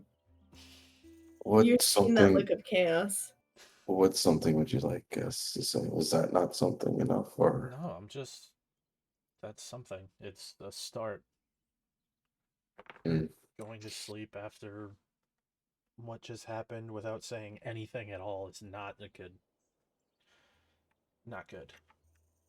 So, Rattan, you raised your hand ever so diligently. I don't know why you're Yes, raising you your can go to hand. the bathroom. does she actually cover her mouth? Yeah. Did he have something sad? Would it be okay if I cast some healing spells in here? Yes. I never said you couldn't. You know you can.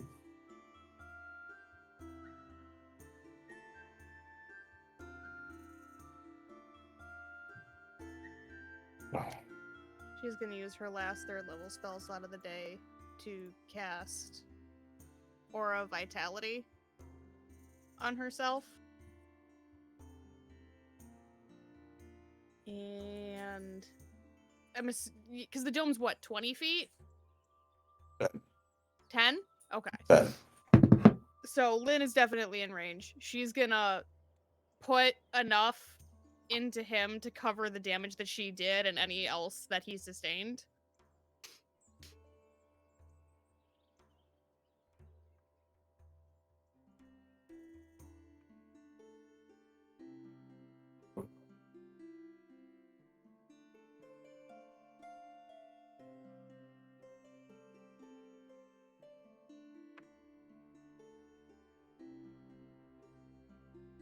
Hold on. Oh boy.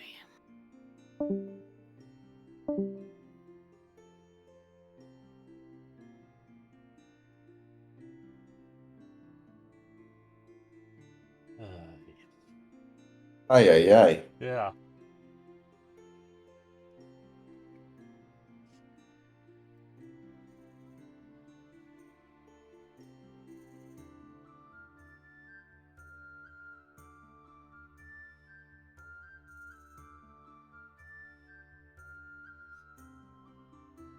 I need to use have a bathroom break soon. Yeah. Whew. Gotta tinkle.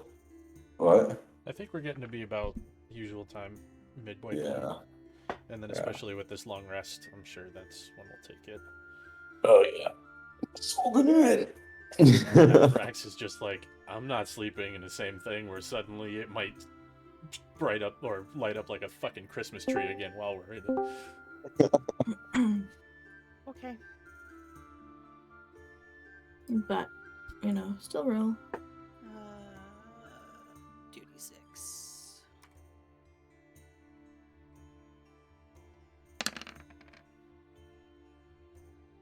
God, I don't know why my dice are so laggy on my end. So he gets 8. Mm-hmm.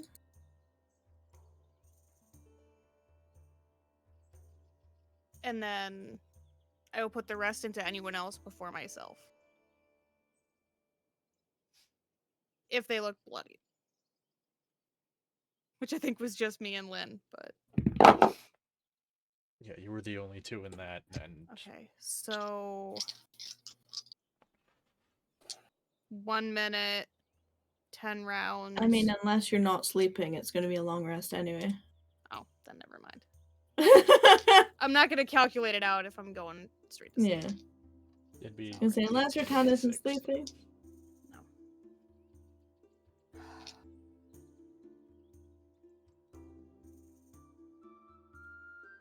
Yeah, I mean, like I said, Rax just seems as content as he's gonna be with that interaction. He just wanted them to say something.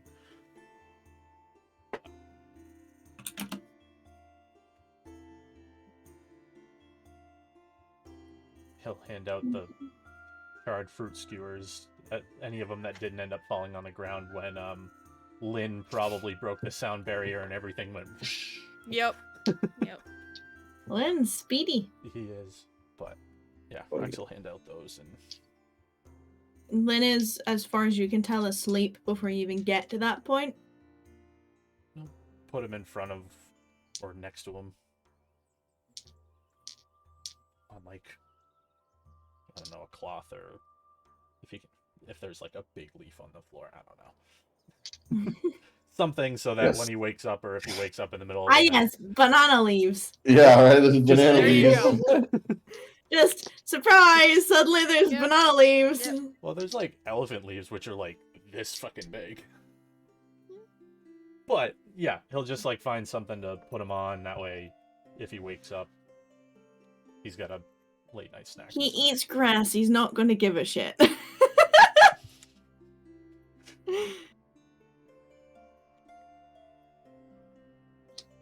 But you all get your long rest. And wake to a very awkward new day. Ooh, awkward. Lynn is not in the dome when any of you wake up. His things are packed but still there. So he's packed and ready to go, but he's not there currently. Frisia is somewhere in the middle, drooling everywhere. As she does.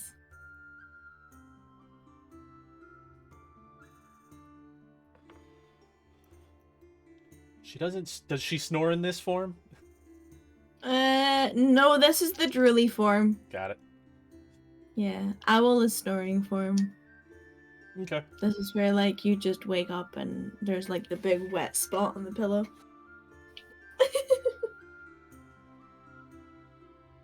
But yeah, she's, like, right in the middle of the sleeping space.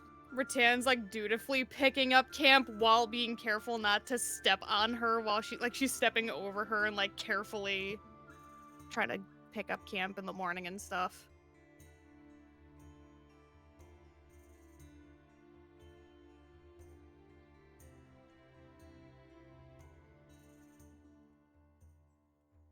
Vern, you're muted.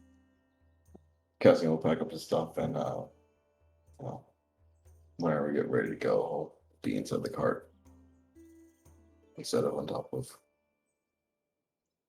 Rex will go on top today. But yeah, packs up his stuff. He'll use the side of the cart to change. It's not quite big enough for your wardrobe. Does it have to be like solid that whole way? Yes. Okay. On like the outside? Damn it. Mm-hmm.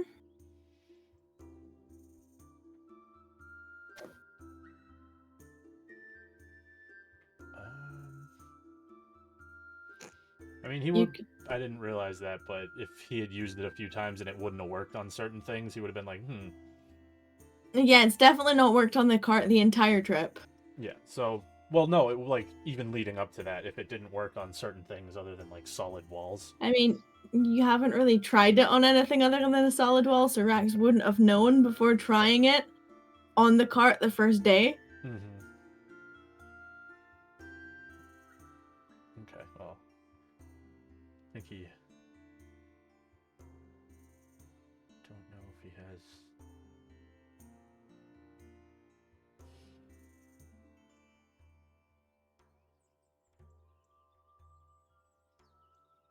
I don't think he has clothes in his backpack right now, so then...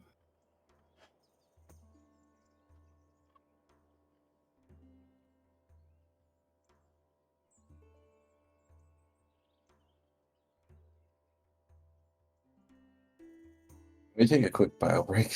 Yeah, go. All right. Thank you. We'll be right back. All right, I'm gonna put up the be right back screen, but I'm gonna go pee too.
Oh boy.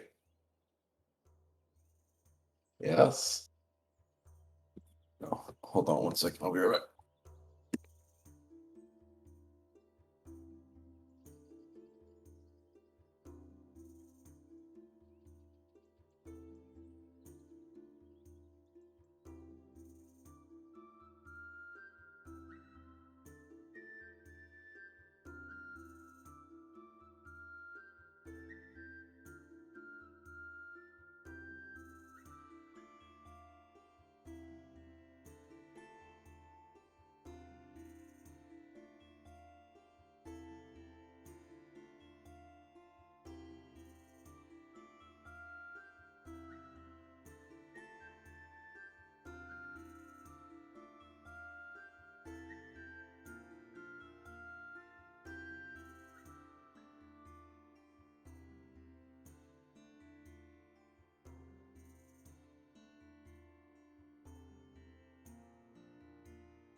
Hello.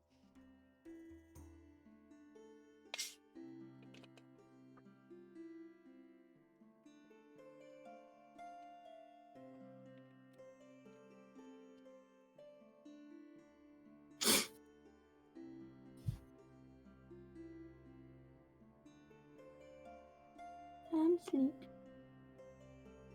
Hmm? I'm sleepy. Don't blame you, I am too. Ugh. Okay. Okay. Oh boy. I just unmuted to that. Good a time as any, I guess. Welcome back.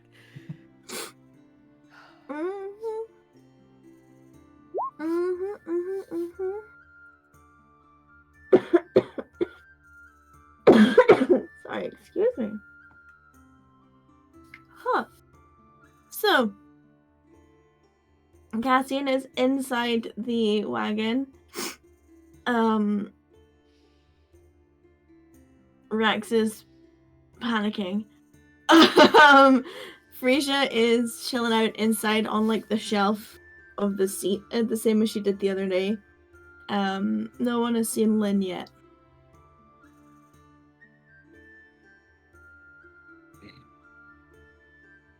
And Rattan's just standing by the horses, making sure that all their stuff is ready to go. Just Yeah. need Rex, To roll out there. out. looking for him. I'm sorry for what reason. I was gonna say after the stuff, cussing stuff's on inside, he'll go to Lynn's pack and bring it with him to inside the cart. Okay. All of his stuff is neatly packed. Mm. Like everything other than like weaponry is there. And he doesn't really have much. His pack's small and light, so it's kind of like picking up a child's backpack. Rex, how far away are you going and in what direction?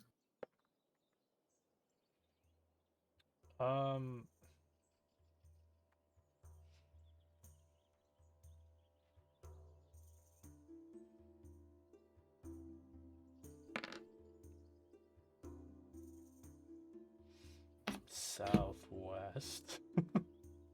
It's literally just a random direction, like trying to start circling around the camp to see if he can get a beat on where he is. And how far out from where you are? Probably like 40, 50 feet away from camp. Just make a big circle. Okay. So you go out to the southwest, you're walking out 40, 50 feet. You're not really catching any hint or sign of him.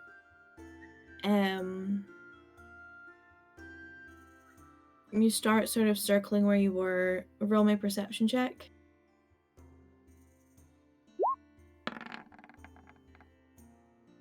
Yeah, you're not really catching much sight or sound of him as you're doing sort of a perimeter check of where you were.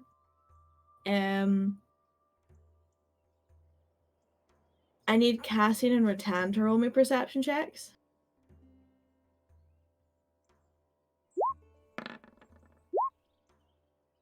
Rattan has no idea. 9.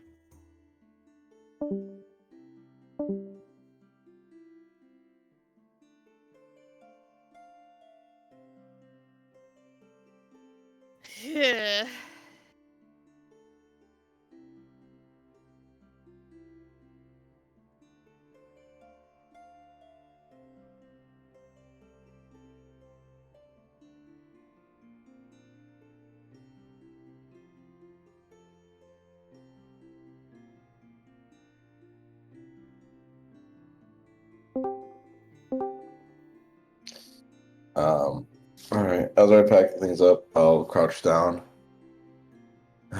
Lynn, you ready to head out? And you see his ear twitch in your direction. It's like, shit. Right. Suppose it's that time. He goes flat prone and rolls out from underneath the wagon. Oh my fucking god. I love him. He is my little gremlin. Mhm. Gremlin. Gremlin. And he hops in the other door and closes it behind him. Oh. All right. I'm back up. And then he leans out to you, Cassian. What's Rax looking for? I think he was looking for you. Oh. Okay. How fast can you run there, tap a shoulder, and run back? Pretty quickly. I mean, you could probably do it in the time he blinks. Do So you watch him get braced down in the wagon, ready to push off the edge with his foot. He taps his heels together and he's gone and back like that, just like, boom. Rax, you feel the sudden tap on your shoulder, just like a double. Dut. You look around. You can roll me a perception check with disadvantage. Oh boy.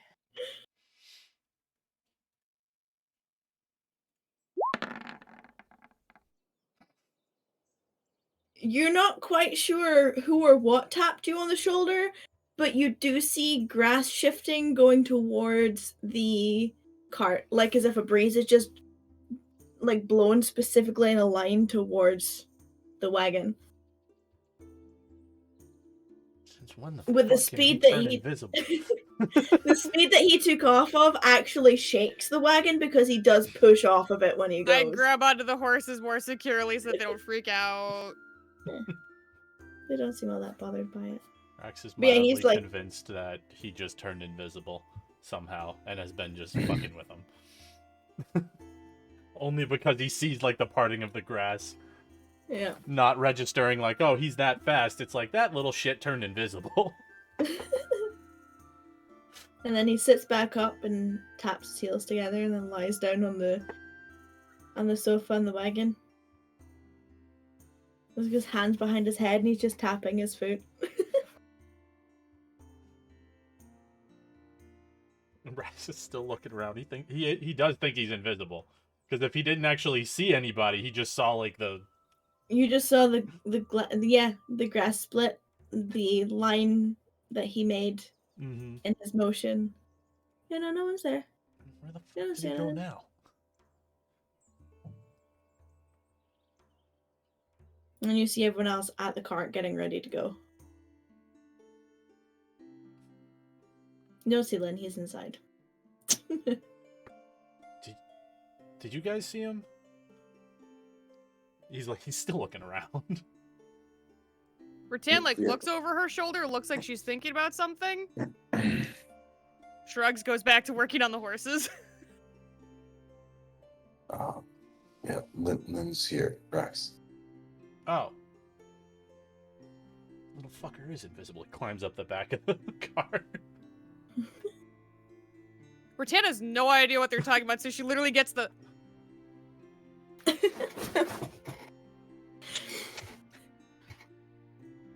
And you manage to pack up and set off on day 7.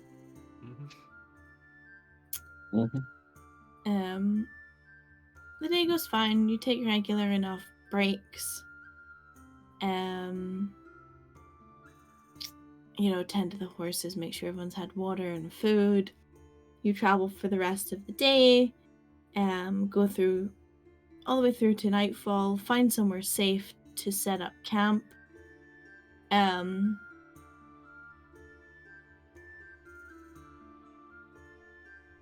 Unless there's anything specific you want to do at camp at any point.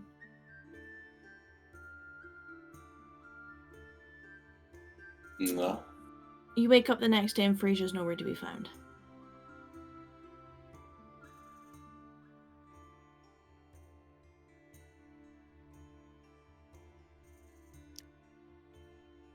Rattan's gonna notice while she's picking up her stuff in the morning, but she's not gonna say anything until Rax wakes up.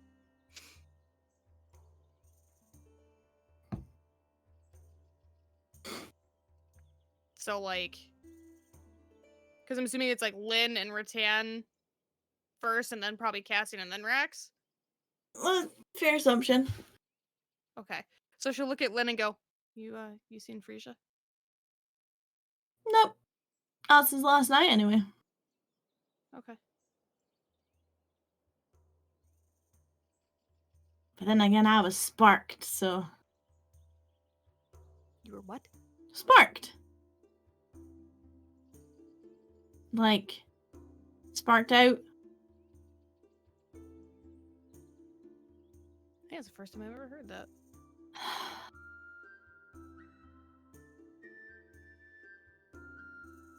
Yep. That's what it was. Okay. I was just wondering. Oh. Why, is something wrong?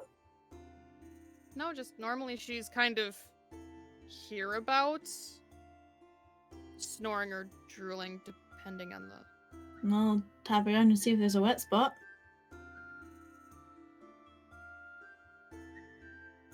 I'll pass. Well, you scared of cooties. And what if I am? Fucking stupid. You've been in the fucking war and cleaning up blood and shit, and you're scared of cooties, and he's mumbling as he's packing up his stuff. She's kind of laughing to herself because she wasn't serious. When Cassian wakes up, you seen Frisia? I'll look around, like my surroundings. You can roll a perception check if you'd like.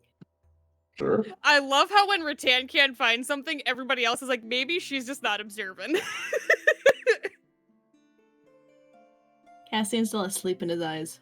Yep. He's got like the crusty in the corner that he's like rubbing out as he's trying to rub it.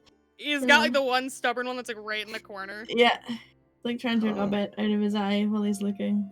No, don't see her here. Okay. Not since last night. Have you tried just yelling Frisia? No. But I also didn't want to wake everybody up. Frisia, are you around? You get a morning bird crowing in the distance. I'll take that as probably not. Probably nothing. She's an archfey. She can take Well, it care wouldn't be of the herself. first time that she kind of just... She's got stuff to do.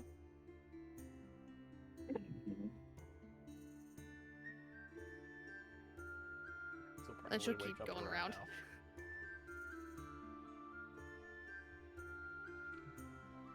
Kind of just going about his Morning. morning.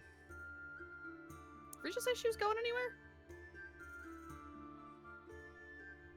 No?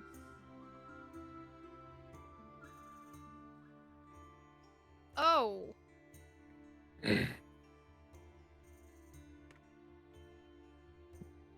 like he just tries to reach out to her, like Nothing. Your connection to your spell that holds you in this plane is gone. Mm-hmm. You feel a significant distance between you and her. Mm-hmm. Reaching out seems harder than usual. It feels hollow.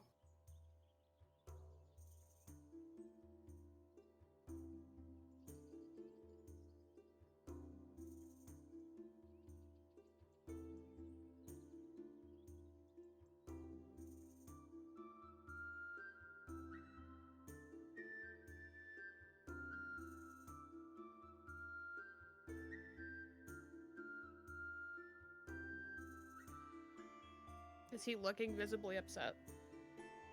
He would be, yeah. She's kind of like putting stuff in the carriage to get ready to go and passes by you one time, kind of does a double take. Hey, what's wrong? I don't know where she is. What? I don't know where she is.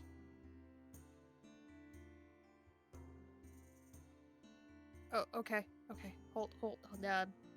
She looks like she's debating going and just putting what she has in the cart, but then just puts it down where she is. Cassian. And then goes to find him because she does not know how to contact an archfey. Magic stuff, Cassian. So wherever he is, she's gonna walk over to him. Well, Fell back asleep for 5 minutes. What? Sorry? Fell back asleep for like 5 minutes. you got like woken up a little, like you're like waking up just like a little too early, and you're just like, oh, it's 5 like more minutes. 5 more minutes. Mm-hmm. And sorry, son, what were you saying? He's gonna just try and cast greater invisibility on himself.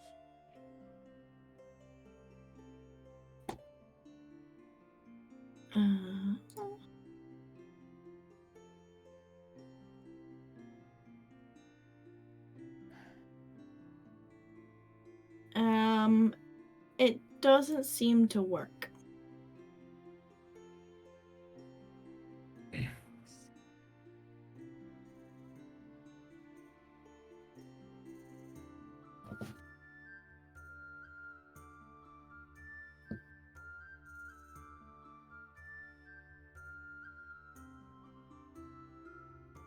Do I get to Cassian? Mm-hmm. Cassian's. She He's- kind of like puts a hand on doing your that thing on where- your shoulder thing. I am really sorry to wake you up. I know. All right, I'm getting up. Nope. Not getting up. We have a problem. Okay. Rex can't contact Frisha. Has he tried sending her a message?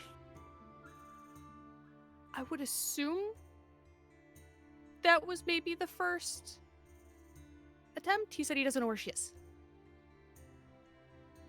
I don't understand magic, so I didn't prepare scrying. Well, actually, I haven't prepared anything yet today. So I could prepare scrying, but I can try sending her a message. let's hold on that. But you're gonna understand anything that he says more than I am, so To a certain degree, yes, but he has a pact. I that's different kind of magic, but I can. please. Oh, okay. I'm just gonna light a cigar and that will help myself wake up. Little 7 a.m. cigar. Okay. She's gonna march right over, like she's like half a step behind you. Okay. Hello. Good morning. Rex. He's Hello. standing there with his hand on his chest like this, and he's just frozen in place.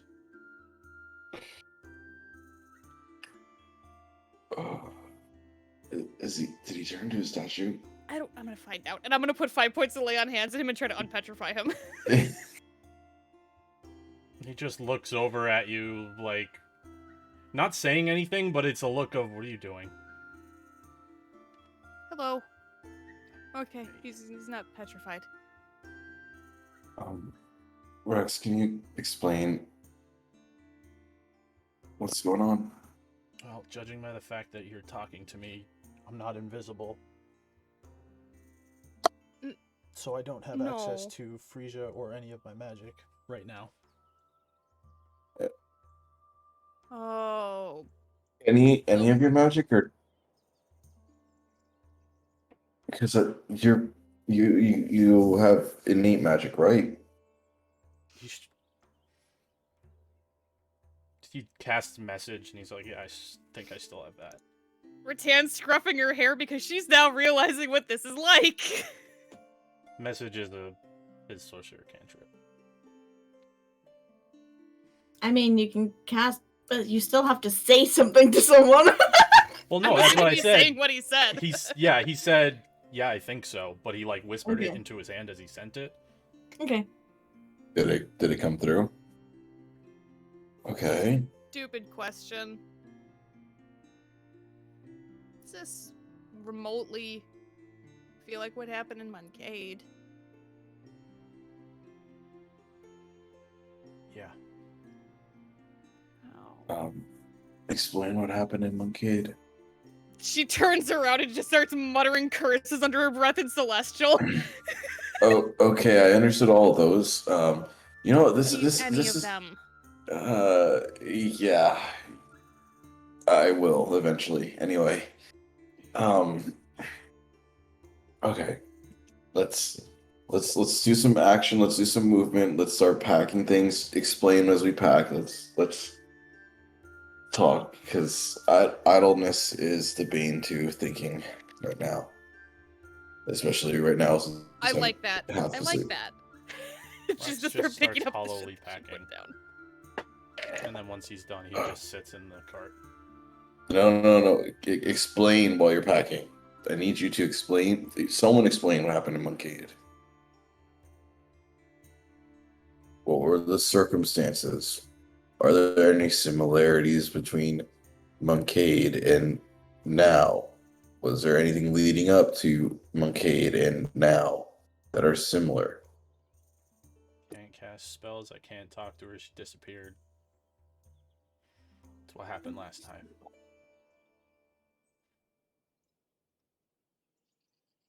If you look at Rattan, Sorry. no, if you look at Rattan, Cassian, she's just kind of sitting there like, giving you very much the look of like she thinks she might step on a landmine and does not want to. Okay, Rax, those are the after effects. Those are something that happens when she leaves. What happens before she leaves? Is there anything that happens before she leaves? We were talking. That would be and then similar to. we were talking. I was thinking that my sorcery powers were from her, but they weren't. And then, you know, if you have like a little piece of elastic that snaps in your face, that's what happened when she disappeared. Owl form gone, she was gone, couldn't do anything.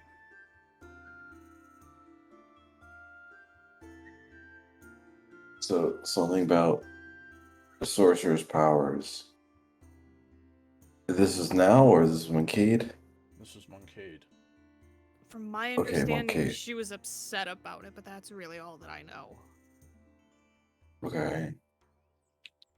Then, did something happen with your sorcerer's powers again?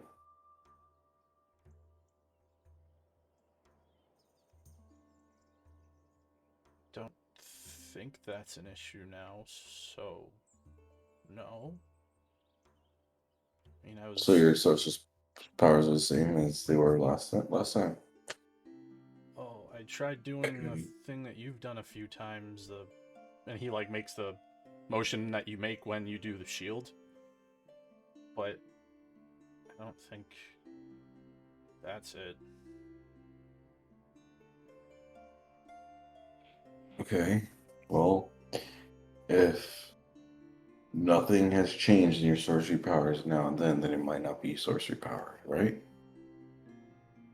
Well, last time it was because we were talking and I'm not understanding what was going on at the time. She got upset, but when we talked when she got back, it wasn't an issue, to my understanding. So I don't think that would have been the problem. Okay. Did you guys ever, like, legitimately talk through what happened?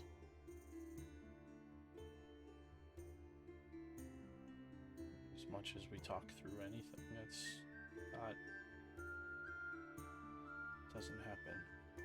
We don't really talk about that kind of stuff often.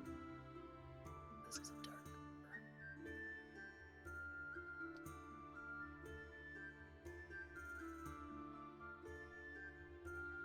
Well, maybe you should.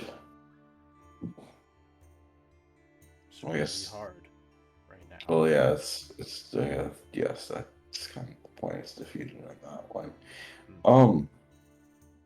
Well, from what you're telling me, there's sorcerer's powers are not an issue. Nothing has changed between then and now. So then what else would it be? What else was similar back then as it is now? Just the effects. Well, that's the after. We need the Right, before, right? there's no before's not the same either time. Okay. Okay, maybe. Alright. I can try sending her a message, Okay, hang on. Before we do that, but maybe when she I'm, will. I'm just trying to exhaust every possibility here. When I asked you last night what was going on, you said that she was upset about you going home. Did you guys talk about that more than you talked about Moncade? By any chance?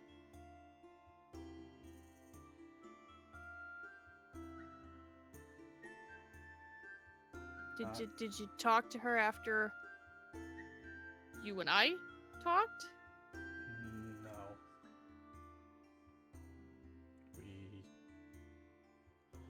There was other things going on at the time. But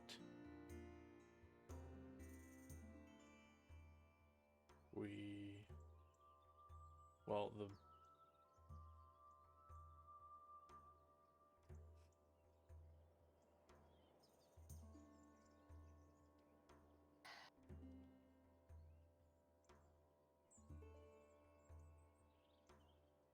Have you asked her how she's doing?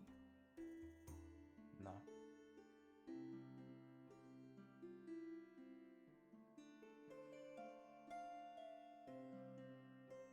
Not since I asked her when we were in the cart.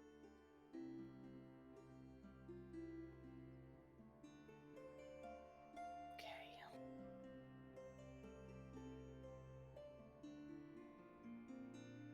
This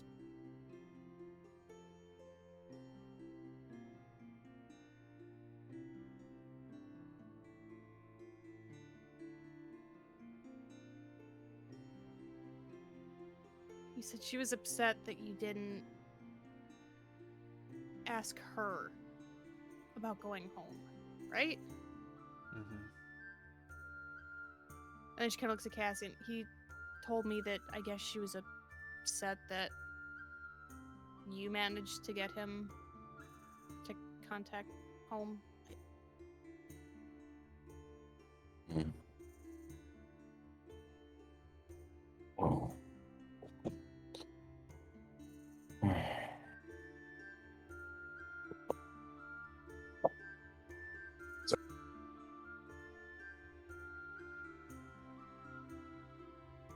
This might be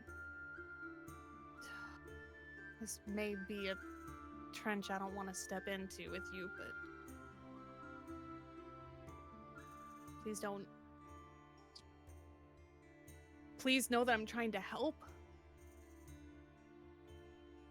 Okay? Mhm. Do you think... I don't know, maybe she was feeling a little...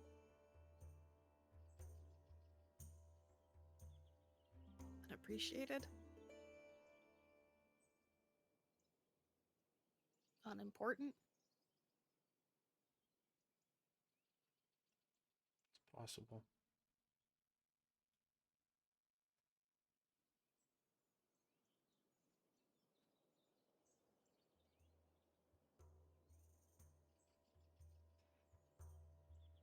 I know you care about her a lot.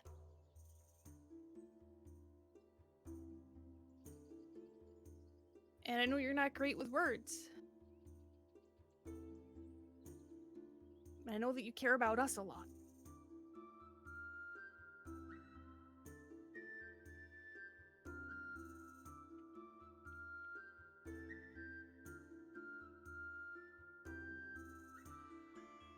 But maybe Frisia's more like me? And needs to be told? Or shown?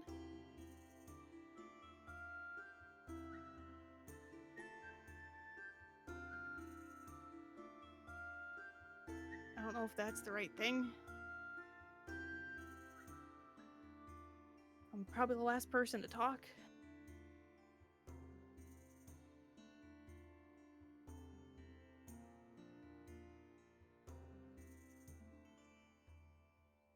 But I also know that she cares about you a lot.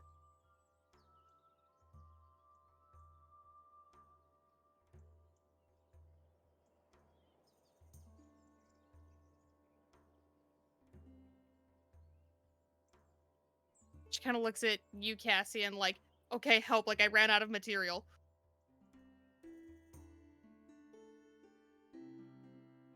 Well,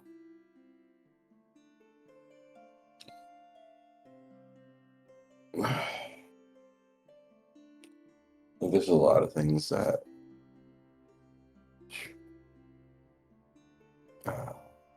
there's a couple things I want to speak about, but I think it's probably best if you speak to her. But I think at this point, if she left for a reason, and maybe give her some time to cool off. If she is pissed, if she's not pissed, or she needs to deal with something. If we don't hear by her tomorrow, I'll give you a sending spell, and you reach out to her.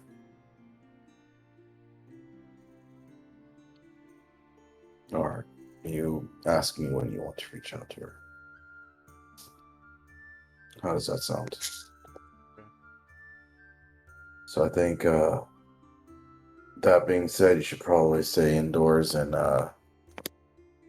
inside the car. Be safe. I'll hang out outside. He just If we silently run into takes a trouble, step I'll back in. shield of faith you. He just silently gets into the car.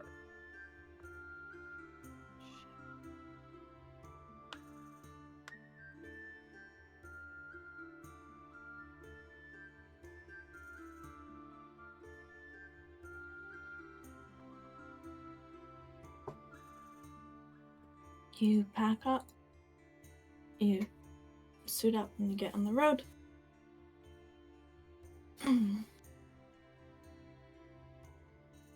And it's uneventful. Another day, day 7 has passed. This is day 8 on the road. Goes without a hitch. The forestation is getting thicker the further you travel. It's still not to the point where it's not visible through the trees, but there's definitely like you're seeing like a more abundance of nature. The path is turning from like old stone towards more dirt at this point. Still wide enough and easy enough for the cart to travel through, no problem. But it's definitely getting less paved and more just worn away with time. It's definitely not a road that's as often traveled as the main one that runs through all the cities. The weather's nice. I mean, like, blue skies, warm sun, fresh breeze, still that little hint of salt in it.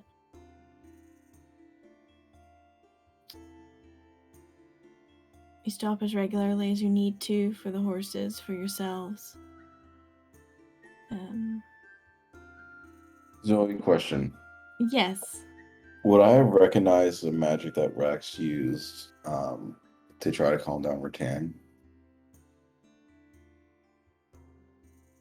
Roll me an Arcana check. Sure. I like those. I know you I like do. those a lot. Yes. Okay. All right. When we let us know when we get to camp. I mean, unless anyone has anything to say during the day, you're going to be going to night 8 at the camp. Every now and then, I'm just gonna kind of like open the window slit and just kind of like check on Rax, see how he's doing. You know, just even if she just like glances through it to see it, like bends down to like glance through it to see just physically how he's doing. Like she's just actively paying attention throughout the trip.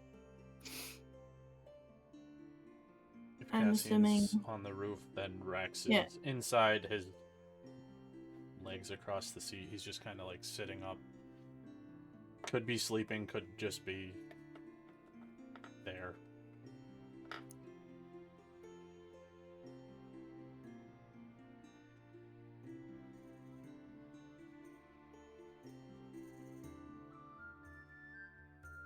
Oh, sorry, I'm getting DMs at the same time. Almost like meditating, almost. Of a sort, yeah. Lynn is reading some kind of old and worn, tattered spine paperback book of sorts. In a language that you don't know, Rattan. That's fair. I speak too. And of the glances that you catch of it from the times either he's fallen asleep and left it open on his chest, or it looks to be comprised of mostly like pictures, comic strip style, large words. Fucking manga. Yeah. Good lord. Good lord. Absolutely killing it. He is reading a manga. I love it. But yes, he either reads or sleeps. He doesn't really say anything. Then yeah, I'll just find a place to camp. Roll a survival check. Sorry for yawning. Maybe. Ooh, that's not great. You can't find cover at all That's shit. that would be suitable for stopping the cart next to. You find somewhere that's kind of flat, but it's next to like this really twiggy old dying tree. And there's like a patch of like flowers overgrown in the grass, but it's flat. Ish. Yeah. I mean, it's Alright. flat off the road and about the last place you've got before it's dark. Alright, then she just starts, getting the horses situated and setting up camp. Easy enough. Lynn goes out to find firewood.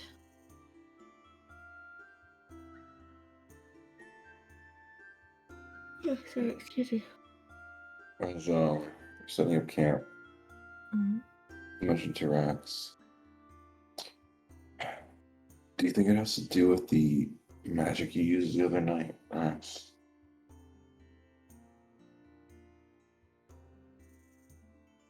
What do you mean?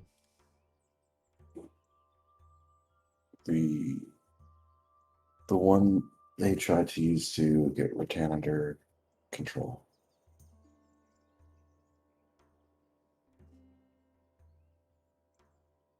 Don't think so. was just trying to get her to stop with whatever that radiant burn was that she does.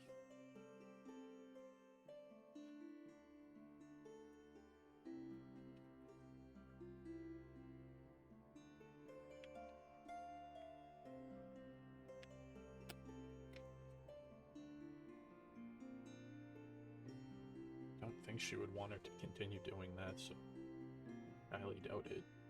I mean, I've used Arcana of that level before. I stopped one of the snail things.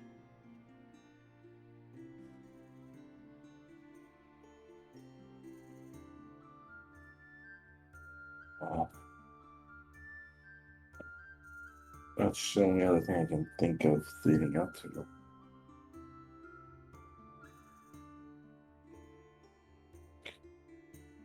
Hmm.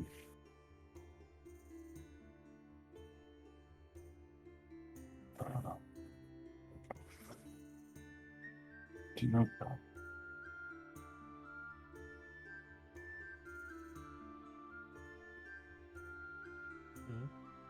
I don't know.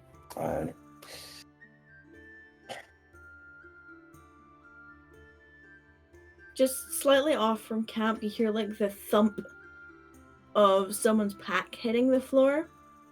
And you see Rattan standing there, kind of like, you know when you drop something and you see the world go in slow motion?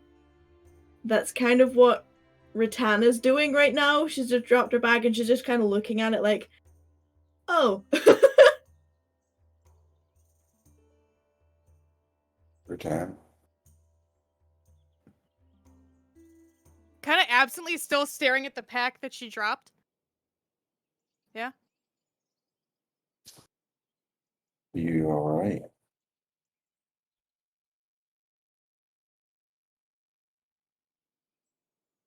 No. Okay. Let's I just use prestidigitation to light the campfire. Because it can do that. And I break out the bag. I bring the bags over. Alright. Let's all sit down and figure out what's going on now. I'd What's prefer going to on? stay over here for now. Okay. All right. You know, I am.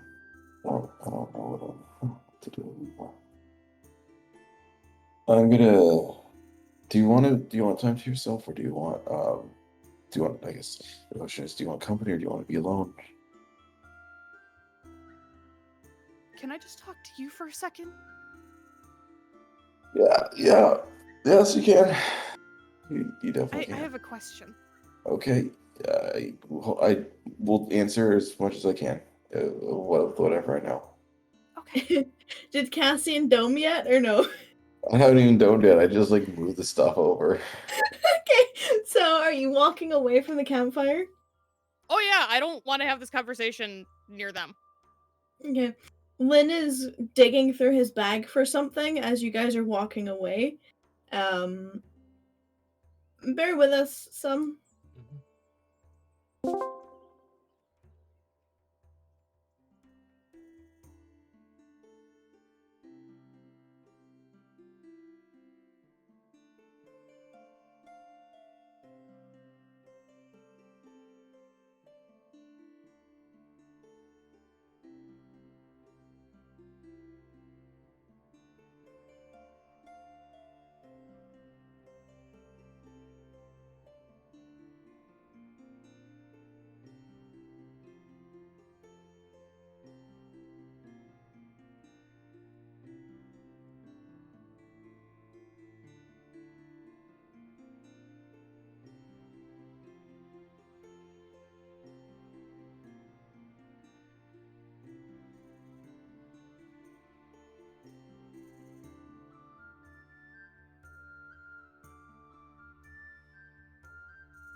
So they're probably gone for maybe 10 minutes, 10-15 minutes, if that.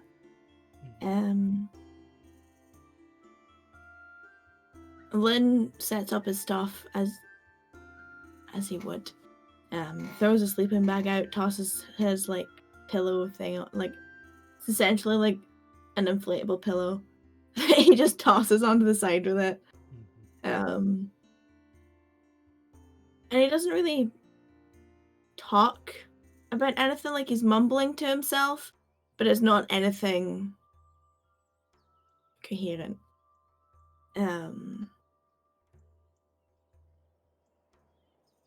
He just kind of fills the silence. And unless there's anything specific you'd like to say to him, Rattan and Cassian make their way back over.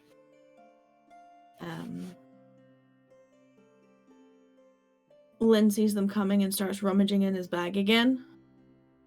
And he's like full on like head first in the bag, like feet kicking out the end of it like cartoon style, trying to find whatever it is he's looking for.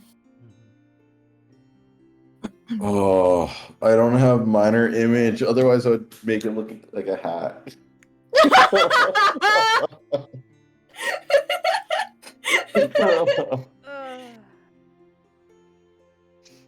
You Missed spell that opportunity. later on. That's my list of big holes. Coming back I to will- camp, Rattan glances at Rax, but then very quickly looks away and then looks at you, Cassian, before heading over to her stuff to start unpacking her stuff for the night. I'll head over to Rex.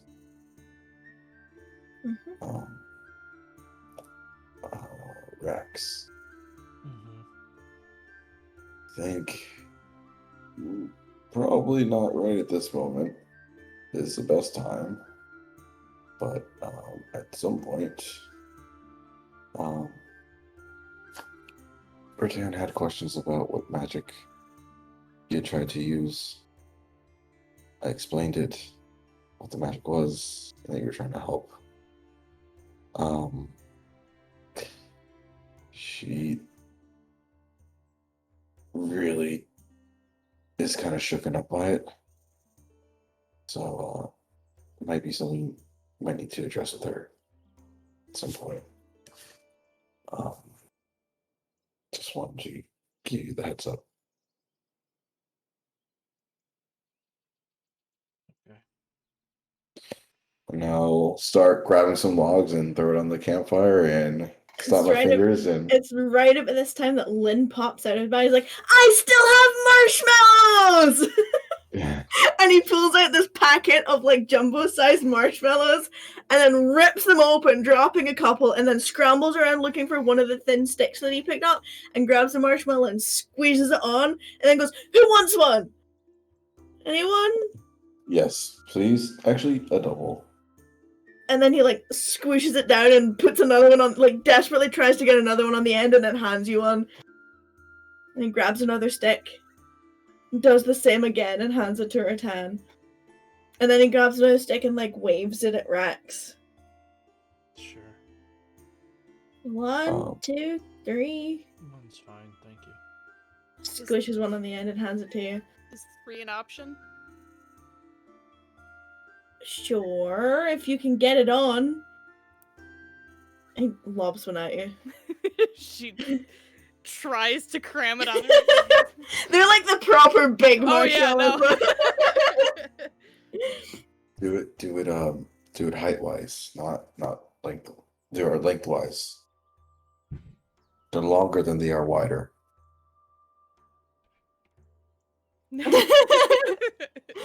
And he makes himself a skewer and then holds it out over the fire. Do the same. See, I come prepared for every situation. A night like tonight calls for squishy marshmallows.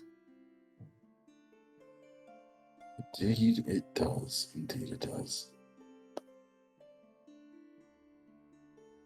Rattan's sitting next to Cassian with her marshmallow skewer. She kind of leans over. Might be a little. If you're willing to share, you wouldn't happen to have.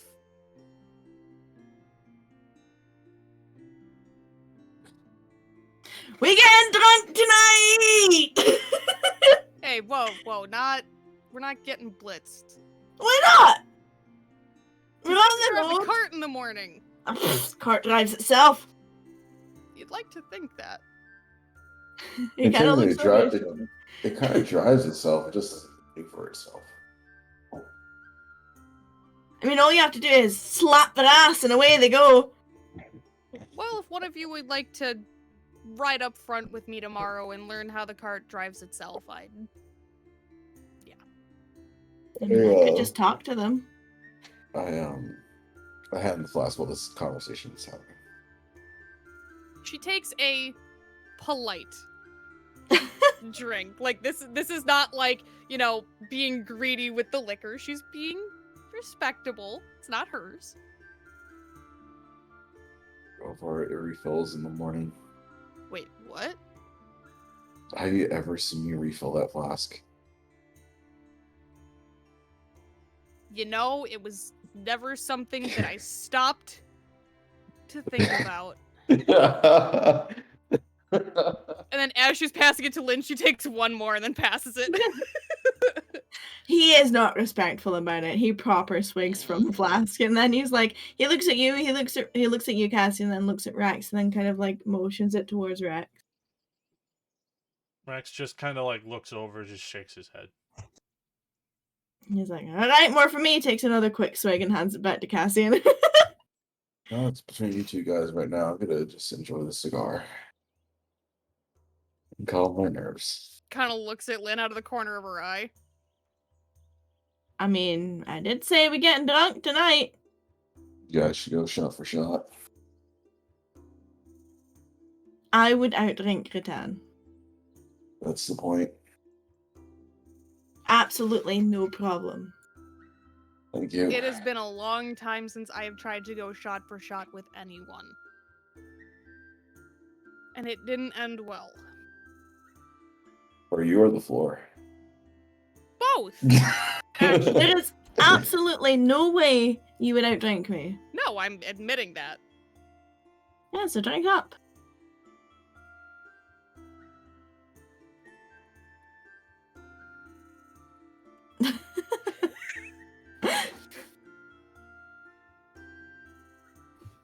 That was the first time I woke up face down in the bar.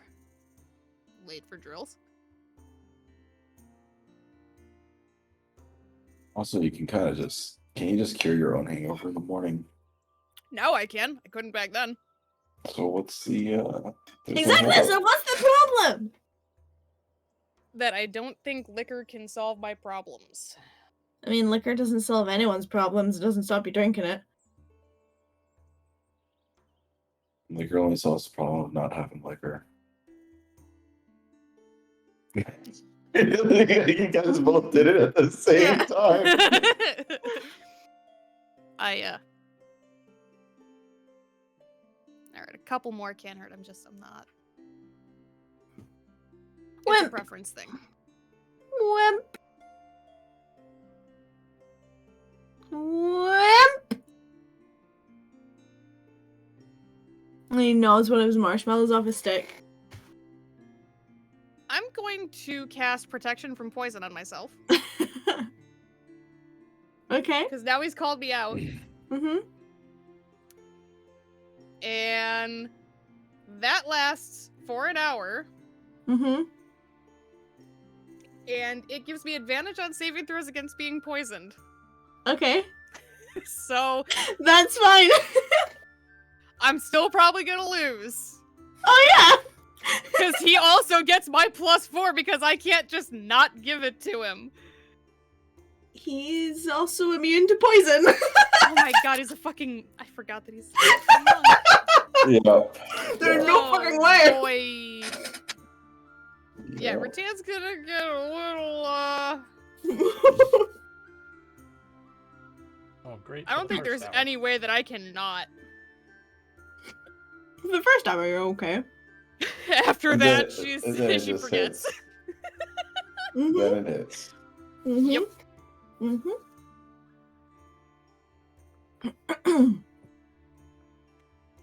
And he deliberately starts taking smaller swigs as well. Good luck. Cassian, you're perceptive enough to notice.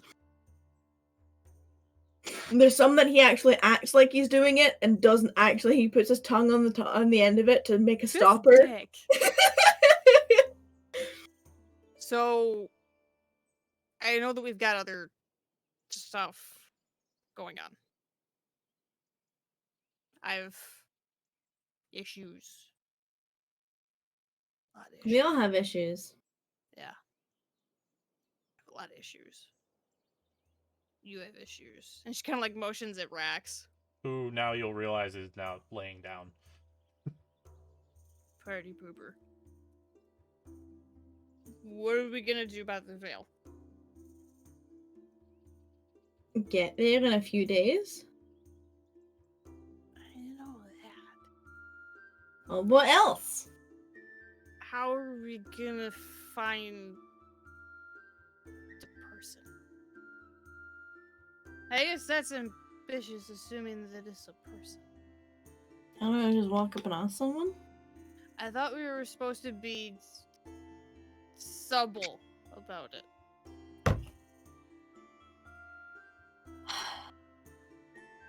Well, I mean, you can go that route, or you can walk up and ask someone. Do you have any, like, super sleuth questions to get around not asking while asking at the same time?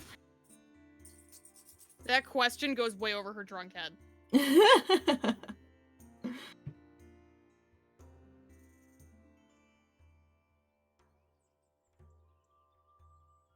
He kind of, like, flicks glances between the two guys. Well, You're smart. And she, like, pats you on the shoulder, Cassian. I am not. whatever. And normally, I would ask somebody else.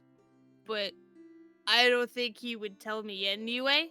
Because I think this is something that I'm supposed to figure out. But also, just right now. Have you spoken to him, by the way? No. Have you reached out to see how he's doing? I heard him the other day. What did he say? He Or what did you feel? And he was really sad. You know when I said for you to close certain doors, Yeah, I did that. did you close all of them or just the emotional door, like I said? I just closed the emotional one. Are you sure? Not anymore? Did I close all of them? And she kind of like grabs onto your shirt. I've been messaging Lady here and there Did to I close give him all of them? updates.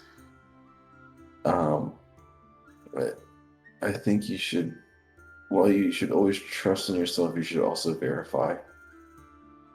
It is a stable rule of research. Simple, Maybe. please. If you don't know, fucking check. Oh no. That's I like thought I asking was somebody supposed- if it's... I thought I was supposed to be waiting until it was ready. Oh no. I made everything so much worse again. Don't get in your head about it. You did what you thought you were doing correct. Don't think You it know- got worse. Getting in your head about it is another, like, issue we don't need right now. So, like, Sorry. mistakes happen and just, you know, We we have learn... to learn from them Exactly, see? and go forward. Mm-hmm. Now, Okay. I want you to Onward! I want you to imagine a door in your head. Should I sober up first? Fuck no. No, this is the best time to do this, honestly. Um, Okay. okay, imagine a door in your head. Got it. Does He it throws No. a marshmallow matter? at you. Now, imagine there's 2 more doors. Wait, does the kind of door matter? It should No. have pretty pink stuff on it and rainbows. No. But except now she is fucking visualizing that because he said it. Oh no, he's deliberately trying to throw you off. He's being a dick. Okay. And she's looking at Cassian. Okay. Now And fluffy doorknobs. think of 2 other doors, so you have 3 doors in total. Okay. All right. But what No. about that way? Now you're going to put a label on these doors. Okay. The first door's emotion. That's the pink one with the fluffy handles. And he like braces for the slaps. Okay. The second door is thoughts, pure thoughts, communication. The third one, impure thoughts. Not there yet. And he's just sitting there taking the beating. Okay, she nods her And- head. And your third door is just a catch-all. Bless you. Like in case the other doors fail. Sure. Or a way for you to enter and leave each other's presence. Okay. So you have emotions, thoughts, and physical. Yes. Yeah. Emotions, thoughts, and physical. Now, look at your hand, Which hand? right hand. Extend it forward towards the middle door. That is called thoughts. She was going like this way, and she's like, "Oh, I'm supposed to be grabbing the door handle." Yeah, which you can do it in person in your mind. Okay. Oh. Both. But the doors are on. You can do it in person too. It's okay. And I want you to open the second door. That is called thoughts. The thoughts door. The thoughts door. She very slowly opens the thoughts door. Okay, you envision opening a door with a post-it note that says thoughts on it.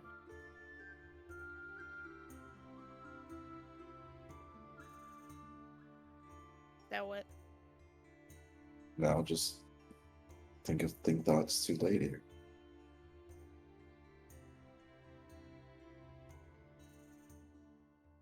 Closes her eyes. Cassian and Rags, you're gonna see it.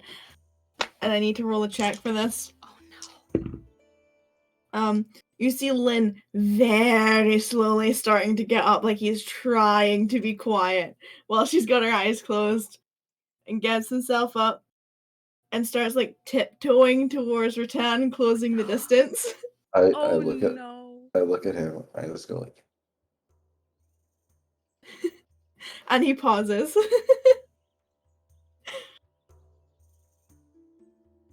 Dan, you have your eyes closed. Hold on. yo, I'm gonna go take a fucking piss again. Holy shit. My bladder is that of a child. Apparently today. Well, I drink like these like massive cups of like water, and it doesn't help. I mean, it's good for you, so it helps. Just not the whole True. peeing thing. Yeah, all right, I'll be right back.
And Lynn is just waiting.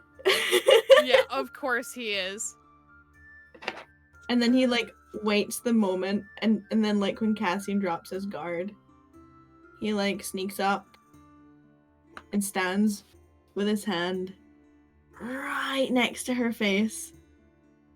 Then he licks his finger and puts it in her ear. God! Fuck! Then you get hairy, wet rabbit finger in your ear. Oh, gross! But this, Yep, with the fur and everything. Freddy toe beans Gross. right in your ear hole. ugh. And he buckles over laughing. Oh. And totally breaks your concentration. Oh, and she's now like taking like the sleeve of her shirt and trying to like dry out her ear.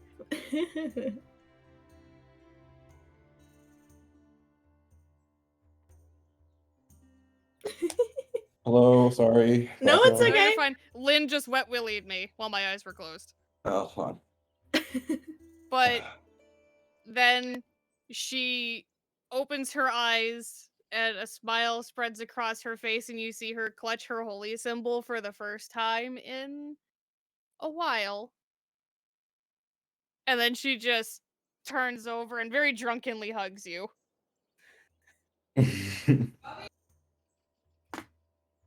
You're welcome.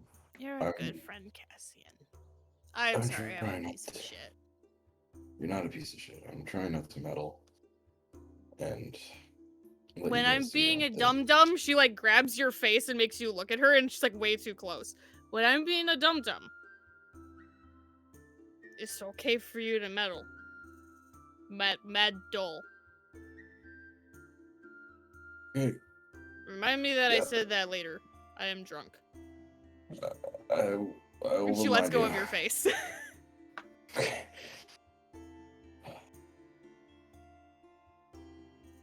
Hey, Lynn. Hmm?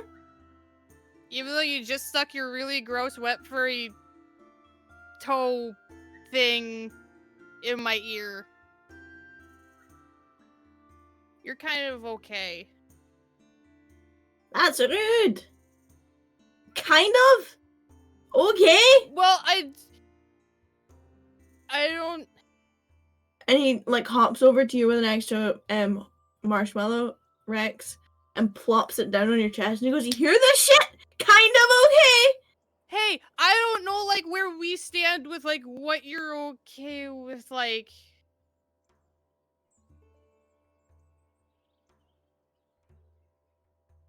And then he places another marshmallow on the tip of your snoot, Rex. So Rax is laying on his side, like facing away from the fire. I'm He sorry. can still put it I'm- on the I'm side just- of you have a long nose. Yeah. He Yeah, just Rattan's kinda sitting looks across up. the fire, like. Okay, we're not at hugging. I told you you could lift me once. Well, I wasn't gonna lift you. Still physical contact. Okay, so we're not at physical contact. Unless I'm shoving my bean in your ear. Don't do that. That was weird. But Beans in places. thank you for the other day. Hmm? You're the first person who hasn't been scared of my. Oh. Well, I mean, I wasn't sure. You know. I did kind of crack you pretty hard, I'm afraid. I'll get over it. Yeah, and you see him like rub his knuckles.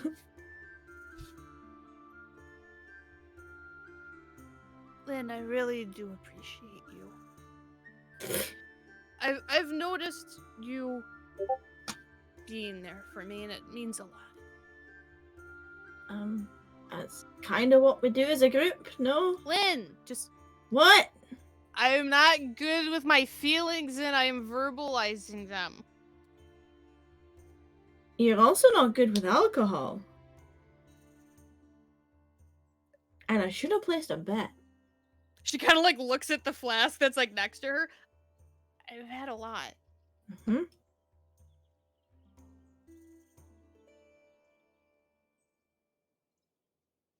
Should I sober up now? Nah, sleep it off. Sleep it off. Okay. And Ooga Booga Booga, you're asleep.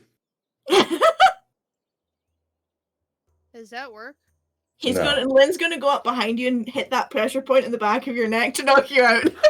What a dick! Is there a saving throw for this? You can make like I'll allow a It's deck probably save. disadvantage because I'm drunk. Yeah, disadvantage deck save. Oh boy. Let's juggle out the way. There's no, No! fucking way. There's no fucking way. He just cracks you in the back of the neck. So Rattan is That gonna didn't even fully- add my +4, but it's still a 7. Yeah, he rolled a natural 18. Oh, because I rolled a Without- check. I rolled a check. Never mind, yeah. But it's still a 7. Yeah, he rolled a natural 18 without any modifiers. So, like, as far as Rattan is aware, Ooga Booga You're Asleep is gonna be Does what work. put her to sleep. Yeah. Yeah, it does work. Okay. Yep. And it's lights out for Rattan. Oh boy. Yep. That was amazing teamwork, honestly. I wasn't expecting that. Thank you so much, Lynn. You're welcome. I appreciate Anytime. you. If there's I chaos to be appreciate made, Thank you for being my partner in chaos. And in keeping shit together. well, somebody has to. Heavy is heavy. Mm-hmm. Yep. Yeah. That's just- that's how that goes. Heavy is Yeah. heavy. Heavy is heavy. Yeah. Rex, you still awake? Yeah. Marshmallow's off of his nose. What are you contemplating?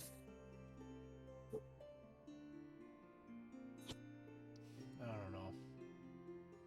How good the grass tastes? Yeah, me too. You don't know, or you don't want to talk about it?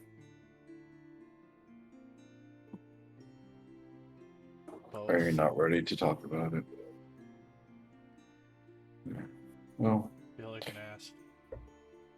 But talk about it tomorrow with the person that I need to talk about it with. She suddenly went quiet and I don't know why.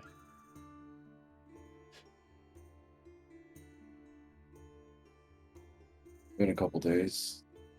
That actually doesn't narrow it down. And he looks over at Rattan asleep on the other side of her. She is like out fucking cold. Mm-hmm. Oh. Okay.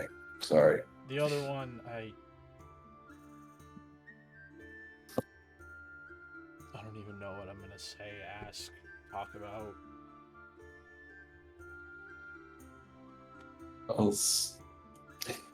I'll tell you something that I have learned. Hesitancy is the killer of all things. Make a decision.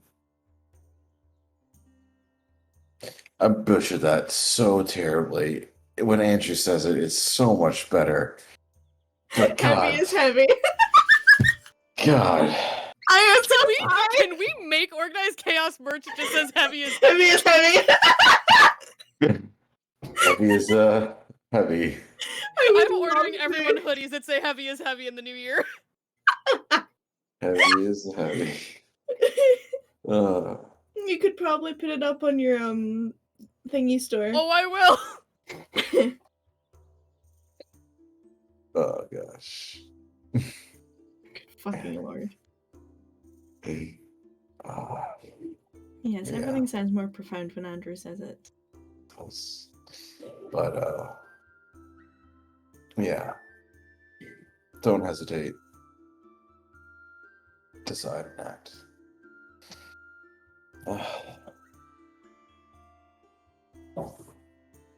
The food is ready.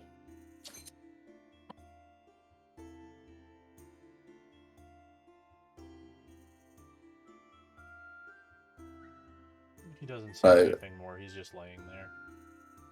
Or he lays back down after basically pointing at Rattan.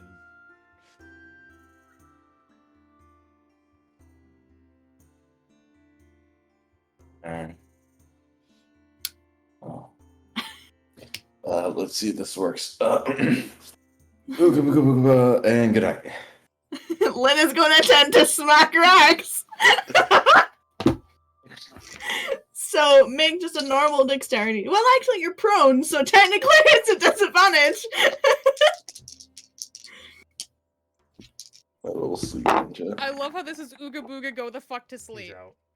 Wow! I mean, to be fair, I rolled a 9 and a 3. So you almost weren't out. Sorry, but I'm unconscious, so the +4 don't help you. But yeah, Rax says, Ooga Booga, you're asleep. Lynn, like, cracks his knuckles and shakes his hands a wee bit. He's like, okay, who's next? Yourself. I'm on first watch. I mean, I really don't want to beat myself up. Just sleep naturally. Yes, sir. And he'll go and curl up in his little nest. Sweet. As they all go to sleep, I am gonna meditate for a little bit and try to reach out to Seiyun. Okay.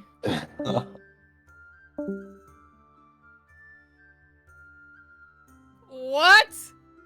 No idea. Who did he say?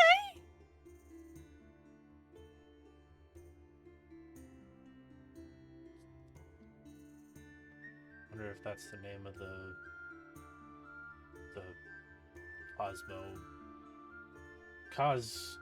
cosmological entity that we talked to. The fucking star guy with the scythe, his reaper. Oh, his That was the Reaper. word. I couldn't think of that word for like the whole time. Celestial? That's the other one. Yeah, that's the one. Cosmological. Entity. Yeah, that's how my brain works. Ain't that fun? It's like, yeah, we know these big words, but fucking. To be Reaper, fair, my husband has been struggling with basic words this past week. I was at a call with 2 of my male friends. I don't know what's going on this week, but I had to sit there and literally go buffering every time they stopped talking because they couldn't think of a basic word. It was bad. And they forgot like 5 words in the same sentence. Yeah, like if I was a D&D character sheet, one of the characteristics would be can't think of simple fucking words at random.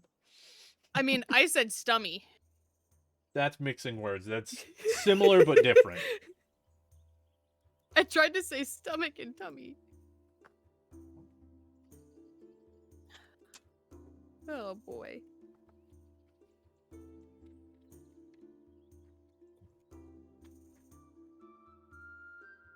Hey.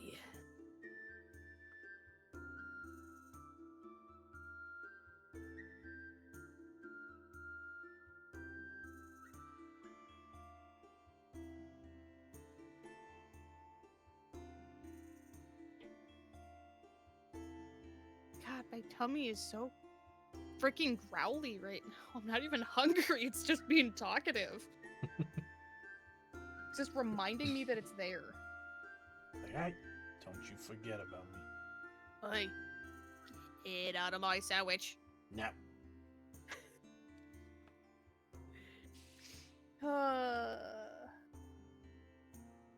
Oh boy.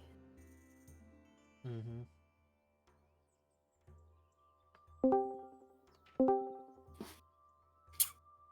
So you all long rest in various degrees of comfort, and Rax and Rattan are out the whole fucking time. Great. Do I still have my other issue going on? Yes. Cool. Yes. Excuse She me. wakes up hungover as fuck. Oh yeah. And Lynn wakes up bright-eyed and bushy-tailed. And is like hopping around. He's like running laps around the camp. She can Doing hear his push-ups, feet sit-ups. and it's too loud. There's light poking under, like, through, like, the space between where she has her bedroll blanket pulled up, and she's just... And then he comes over and like jumps on your like on you. He's like, "Good morning, good morning, good morning, good morning," like a kid on Christmas. Hi, wakey, wakey, new day ahead. I'm gonna throw up on you if you don't get off. He jumps off. And she... 5 points of lay on hands. Actually, it has... Yeah, it's 5. hmm Is it 5 or is it 10? I don't know anymore. And then he goes over and does exactly the same thing to Rex. Jumps on top of you, bounces. Good morning, good morning, good morning, good morning. Bright, sunshiny day. That it is. Yep. Sunshine, happiness, flowers, a sweet summer breeze. Mm-hmm. I got apples for everyone. Thank Oh, you. that sounds really good right now, actually. He chucks one over to you. You almost miss it. You do that Yeah, thing where you because- like fumble it and then catch it. There's like the one-handed like clutch against the chest. He shoves one in your mouth, Rex, kind of like, you know, like a hog roast. Hey, girl. Welcome. His He mouth is hops probably down. big enough. It's probably like a normal talking. Mm-hmm. It's like putting a chicken leg inside a crocodile's mouth. I once met a guy. Yeah, his was even bigger. He shines one and puts it next to Cassian's bed. Doesn't jump on Cassian. Of course not. Partners in crime, man. Sealed the deal over marshmallows. Rattan finishes eating her apple and then does her normal morning sit down. Well, not sit down, but like kneeling, speaking in Celestial. Which Seems Lynn interrupts like a good couple of times. Just because he's a brat. She just kind of turns and looks over her shoulder the second time and just goes, "What?" Did you like your apple? It was very good, thank you. You're welcome. May I Spent all morning finish looking now? for it. I don't know. Can you? Will you? I would like to if you'll let me. I didn't have. I'm just here. Packing up camp. And he's very deliberately like grabbing and shoving things in his bag. She will start again.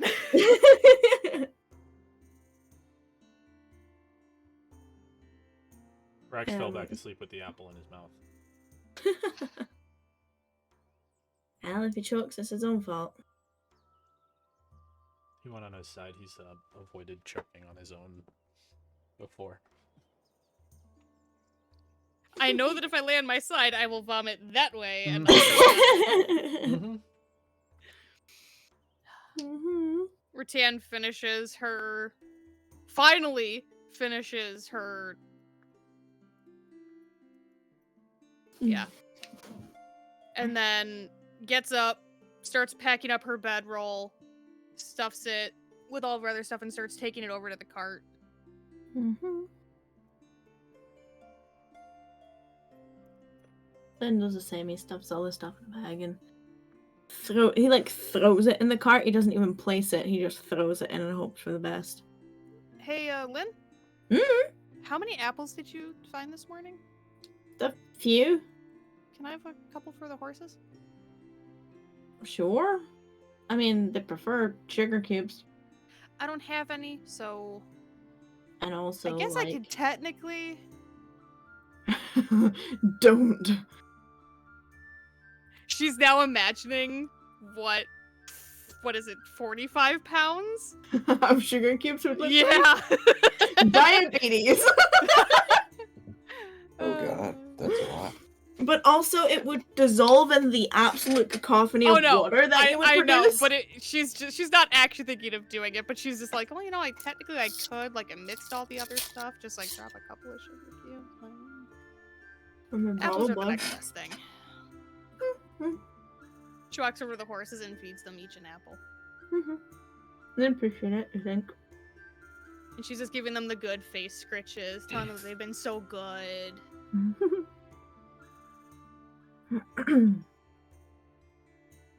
Cassian, for once, is the last one to wake up.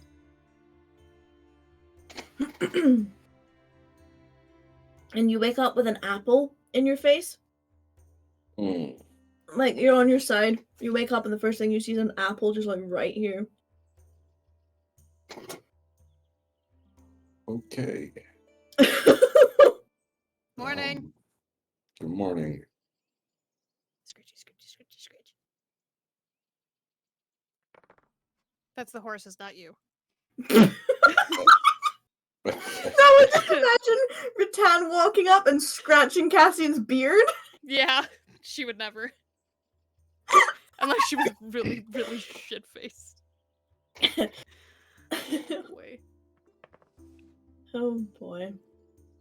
But you pack up, you get on the road, day 9 goes without a hitch. Day 10, day Rattan 11. seems in better spirits, day 9 and 10. I was gonna say, sorry, Zoe, I know you're trying to get us to the actual place. Yeah. These She's trying. concessions. We're trying. I will say, did to Rattan while we're driving, did your lessons last night work?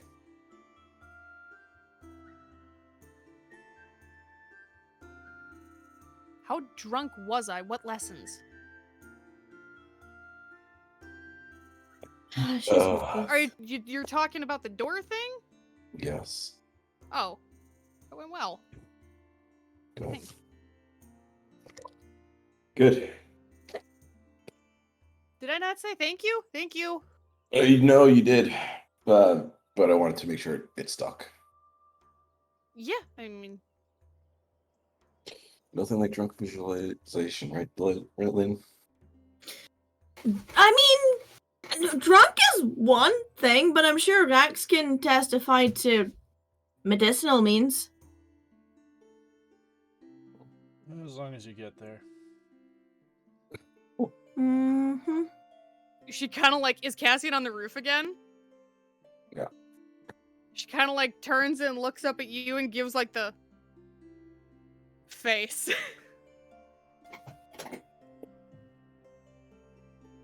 I mean, one day Rax and I could probably organize a controlled environment. I will pass.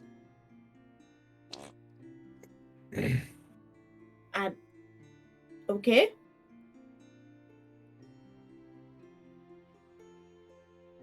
I really need to pee. So I'm gonna call another quick break. Everyone get up and stretch. No, that's good. Because I really need to pee and I've been needing pee for like ages. Okay, no, I'm gonna go take a So quick everyone get up and stretch. Yay! Yes. Yes. Be right back.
Ooga booga.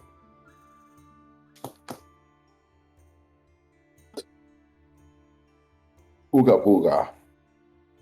Indeed. Hello. Hello. Hello. What did you have for dinner, Fern? We have picadillo. It's like a Cuban dish, like ground beef, rice, green peppers, onions, garlic, That raisins. sounds really good. It's so Raisins! Sorry, that was a Game Grumps moment. good. The fact I heard it Embedded in my correct brain. voice. It's just embedded in my brain whenever Ah. someone says raisins. That sounds really good, though. Legit. It is fucking good. It's like cranberries. I can't hear cranberries the same again either. I can't hear what an Um, asshole to say anymore. Yeah, I told you. After you saw it, you'd be like, yeah, never again. Like the way he slurps up his soup. What an What an asshole!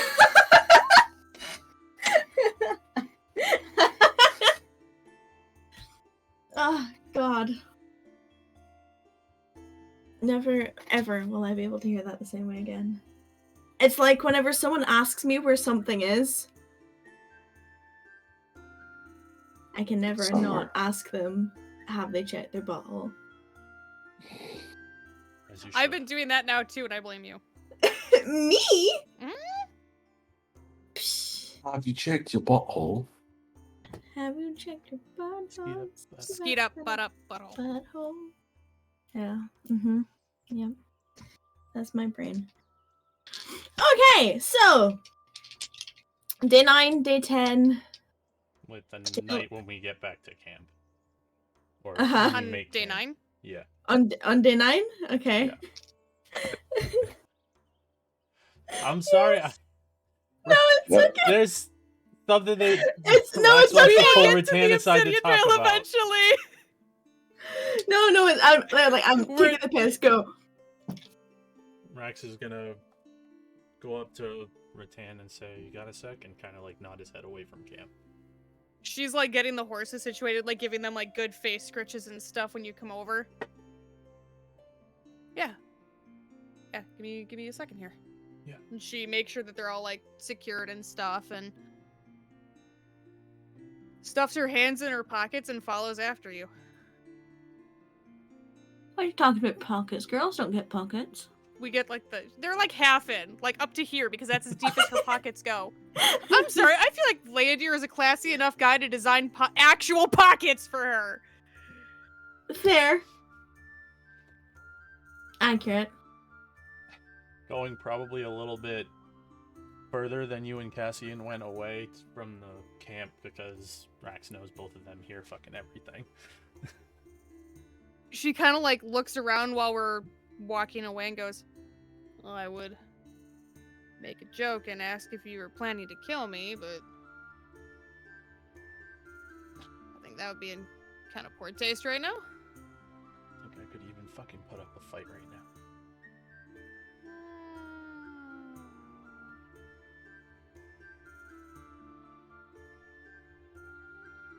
So what's on your mind? I'm sorry. I'm really sorry.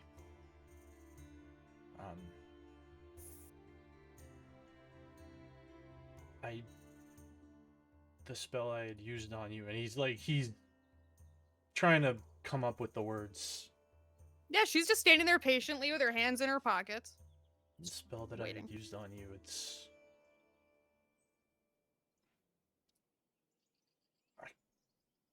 I just didn't want you to keep burning up Lynn, and I wanted it to stop. So I tried to force that upon you, just so you weren't hurting him or yourself or anything like that anymore. And then I was just going to drop it once that was gone. And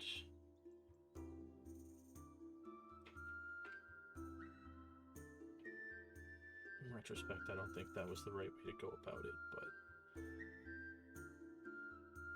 I'm sorry.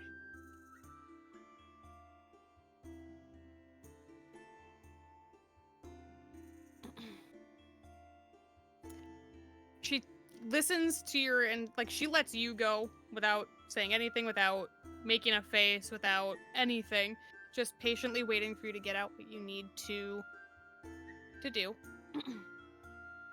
When you finish, she just kind of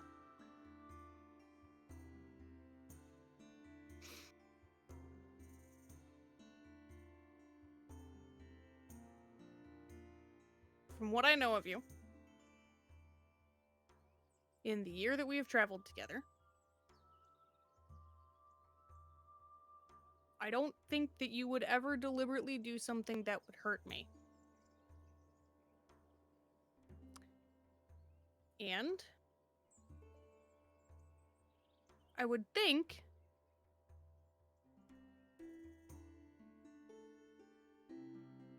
that everything you do comes from a place of good.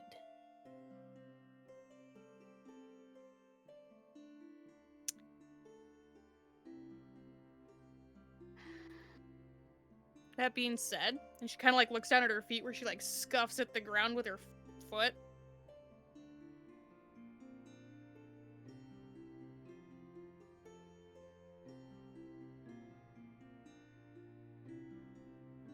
Sometimes we still make mistakes even if we have the best intentions. Road to the hells and all of that.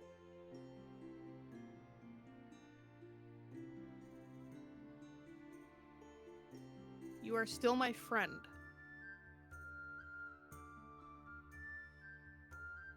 But believe me when I tell you, if you ever use that kind of magic on me again, I will kill you.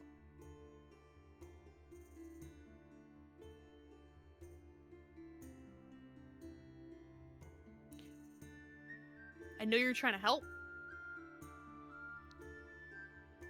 but we are partners. I would never take your free will away.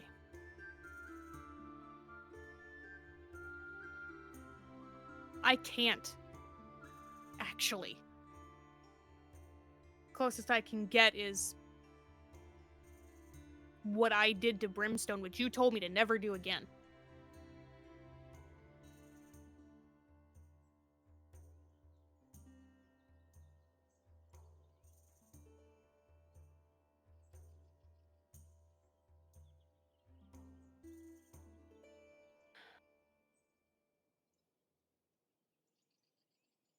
Don't take my choices away.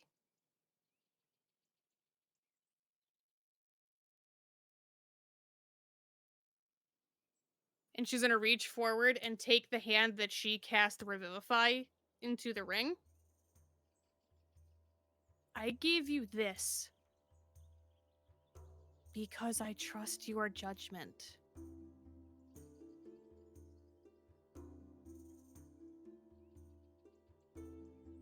And it's hard when you have magic this strong to know when the right time is to use it.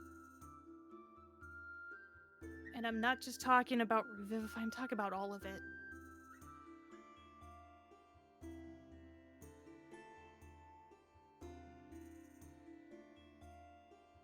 Your magic is an extension of who you are, whether it's God's gifted, and she rolls her eyes, made through a pact, or an agreement, or innate.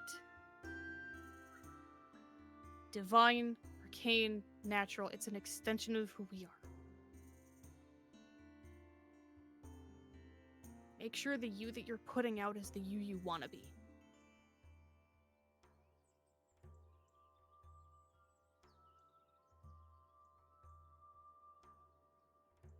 And she's gonna bump your chin with her hand. You're a good person.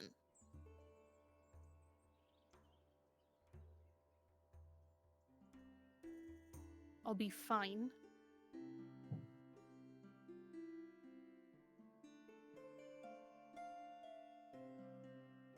Just never do that again.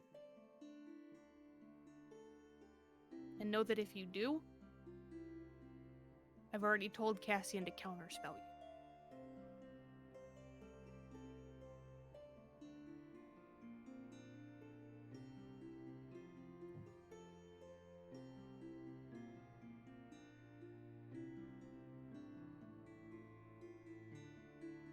We're okay.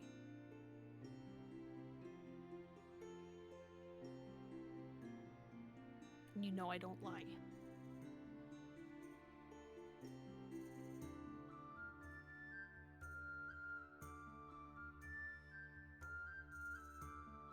Are you okay? Just shakes his head, but nothing to do with this other than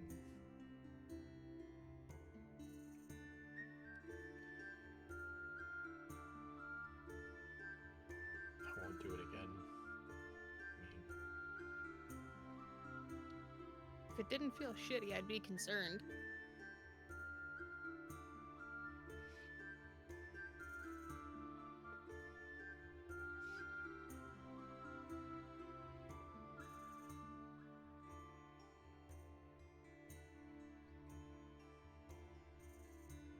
You should talk to Frisia.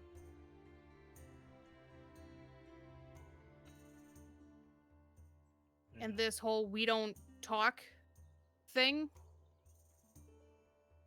And I'm saying this as much to you as I'm saying it to myself right now. That shit stops.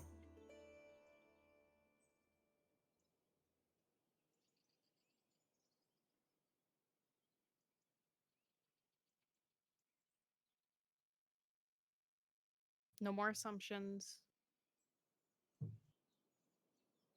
Make sure.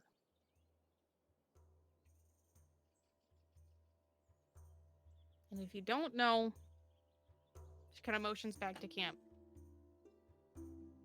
We've got 3 other people you can ask. 4. She kind of points to her neck and then points at your symbol. Or at your necklace. 4. He looked defeated before, but as you point at his necklace, he somehow looks even more so. Alright, what explosive trap did I just step on now? He just looks... She's not...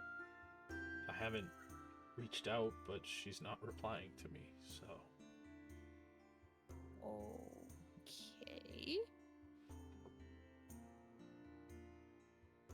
Have you asked why? I've asked if she's okay, how she's doing. I've gotten nothing. When Cassian asked, he just got, she was tired. So... Okay. This is gonna be stupid.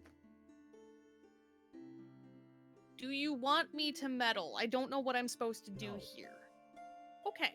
Just clarifying. I needed to know if this is... That's Yeah, I'm just trying to figure out if you're asking me for help or if I'm just supposed to listen.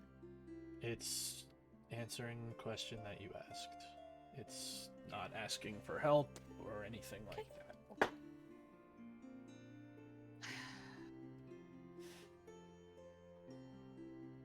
One problem at a time. Miryu could fold me like a chair. So, I'm gonna go out on a limb and say she's fine. And if she was in trouble, we would know. I will say, resident idiot, imparting some advice. Don't stop reaching out because you think it's not what you're supposed to do. Keep reaching out your hand. Even if you don't get an answer, should have been doing. It's neither here nor there. Keep reaching out. Mirror you in for each other.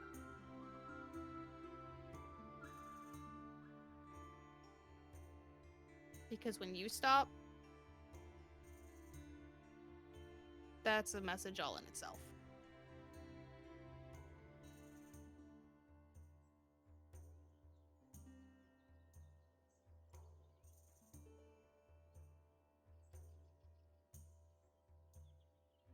Can you look at me, please? I feel bad when you're doing the head down thing. Picks his head up, looks at you. Thank you. You're not a recruit, you're my friend. Nothing I say is ever... It's not what you're saying. Okay. It's how I'm currently feeling, that's all.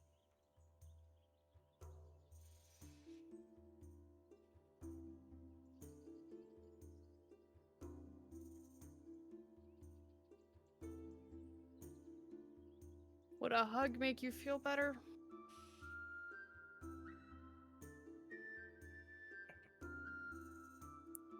Would you like to try?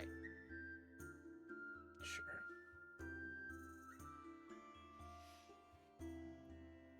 Sheila just gives you like the... We'll give you a hug. And she is going to... While she is... Oh, I'm trying to think of what I've got here.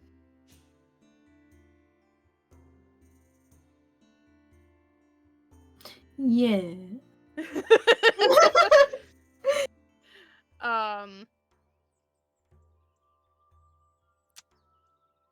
I am going to...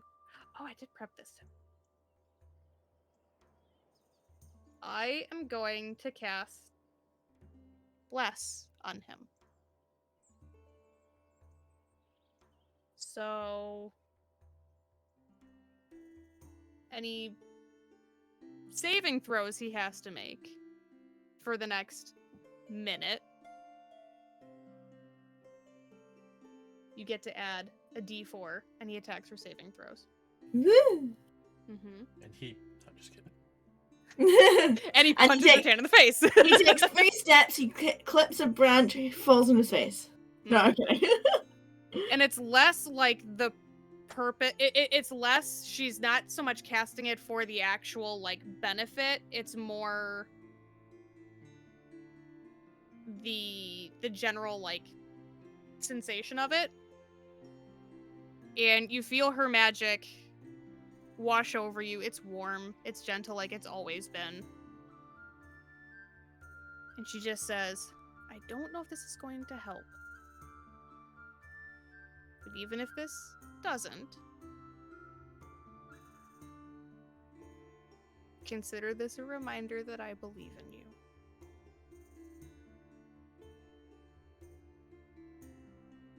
Okay. Squeezes a little tighter and just quietly says thank you. We are 2 big screw-ups.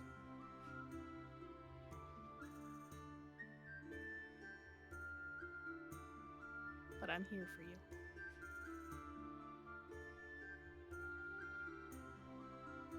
I made you a promise. Remember, you made me one too. We have to be a little kinder to ourselves.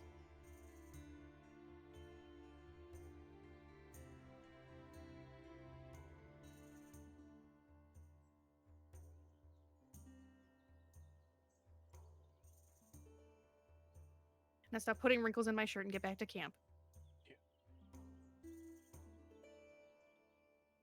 Let's go walks to camp. Is pretty much silent the rest of the evening. Hangs back for a second and just goes, I don't know how Cassian does this. And walks back to camp. Yep. Patient of a saint, that man. Yeah.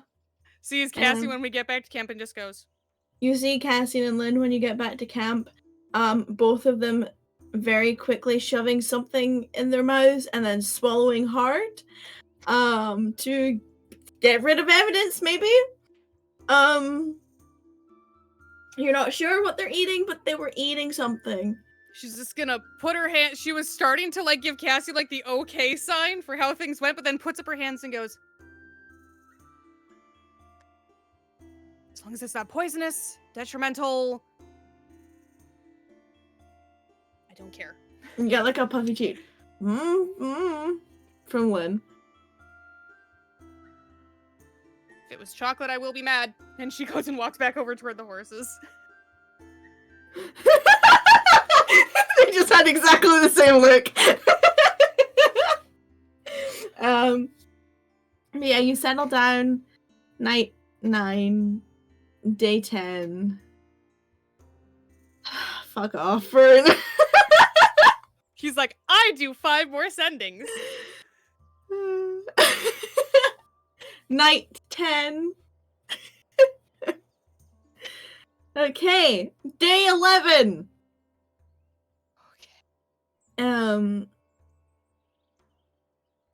The air is colder this morning. Fern's face is just, I'm sorry, I can't look at you just now. He's like an actual gremlin right now. You have no idea. You're lucky I was muted because I was gonna make a joke and say on the 11th day I will send it. The You 11th. said no 10th day. I know, I did. Continue. The 11th morning comes, and it's a lot colder than the other mornings. And it's not uncomfortable cold, it's just like a noticeable change compared to the warmth that you've been experiencing. It's not like the skies are dull or anything. There's still blue skies, clouds overhead. But there's a noticeable chill in the air. The smell of the salt in the air is a lot stronger. The closer you've been getting to your destination. It's not like you're coming up on the coastline, but you're definitely getting closer to it. The day goes without a hitch, really. You notice there's a lot less wildlife today. There's less birds flying overhead, there's less squirrels running up and down trees, there's less, there's even less bugs in the air. Like, you're not finding yourself swatting as much as you have been, and even the horses seem less bothered by insects than they have been. But the dirt road is still smooth enough for the cart to go through. There's not really a issue in terms of general transport. You're not finding it difficult. It's just there's something in the air. And you're getting towards mid-morning as you crest over the final hill at the end of a long and difficult journey. And as you're cresting over this hill, you see what looks like the top of a large Gothic glazed dome umbrella. And when I say large, I mean the size of a city large.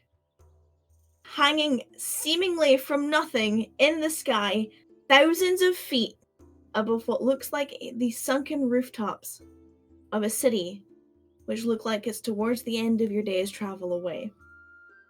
This lace parasol is dark grey, almost black in colour, and droops more like the dome of an observatory or an auditorium, and has what looks like a cluster of thick black clouds tucked up and underneath it. Hanging from the frills of this parasol is a sheen-looking veil that cascades down and over the city, completely enclosing it within this structure. You take the rest of the day and you travel towards it, and Cassian, you'll notice it first.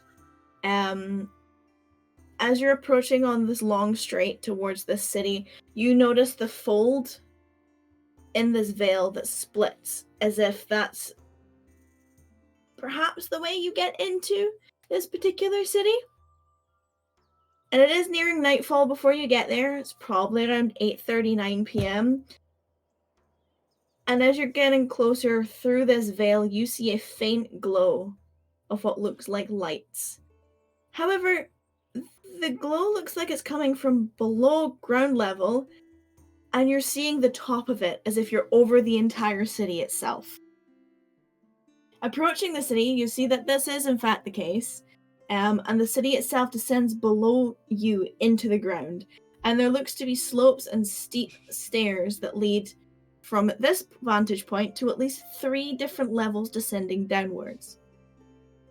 The buildings themselves and the homes seem seemingly placed wherever they want to be with no real planning or street design, and all of the buildings look to be made from a dark coloured material. The only reason you can make out their shapes in this darkness is thanks to the wet reflections that are being cast by the dim street lamps which line these oddly shaped roads, and they weave in between buildings and seem to make no real sense on direction. The only other lights are dull lights coming from within the buildings of this city. You're assuming the lights of homes, but they are very, very dull. You continue to drive in closer to the veil, and you see the silhouette of a humanoid standing about 5 foot 1 inches tall, and they have their back to you. Their entire physical form is hidden by a thick, dark-colored cloak that falls from their shoulders, and it stops just above their ankles. And an immediate feature that you notice is long, pointed, slate-grey ears that come back and pull back from this individual. And they're larger than any pointed ears you've ever seen before. This individual has silvery blue hair that's cut shorter at the back and flows down beyond their shoulders at the front, and it's tossed heavier on one side. And they seem to just be standing at the split in the veil, looking up.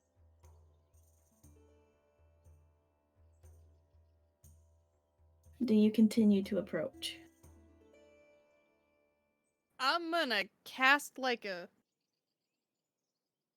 at everyone else. Cassian's telling me to keep going, so I'm gonna slow. Mm-hmm. But I will keep, like, I'm not gonna keep going like full pelt. I will slow, but I will continue. Okay, and you keep going, and you keep going, and you keep going, and you're getting closer and closer and closer to this person. They don't seem fazed by your approach at all, but they are standing in the middle of the road.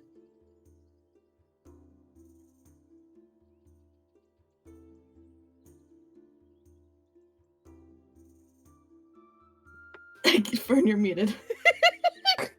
Good evening. Excuse me. Excuse us. And there's like a twitch of an ear as you speak, as they catch your voice. And they turn to look at you.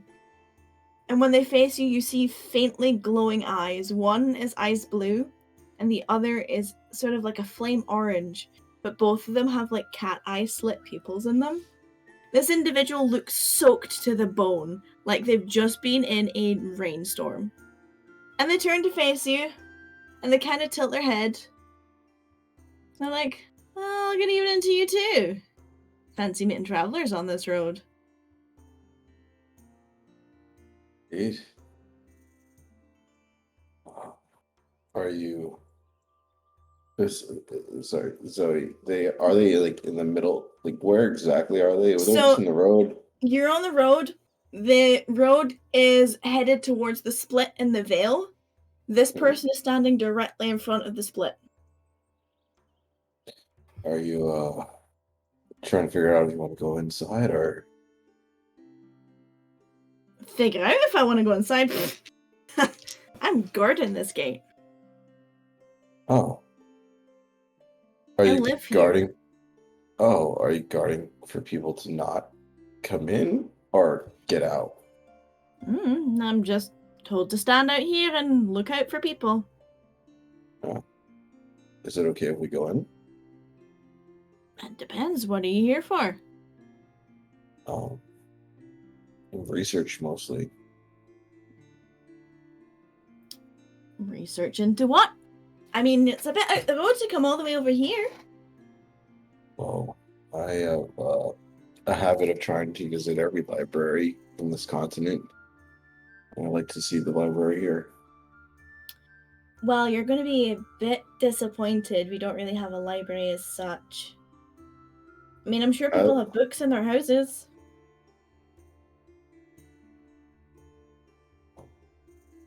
Would it be okay if we come in anyway? I mean, we've made a long journey. I mean, sure, I can direct you to the inn if you want. I don't mind taking your horses and cart to the stable. That would be lovely. And I'm sorry, what is your name? And they lean closer. What's your name, sir?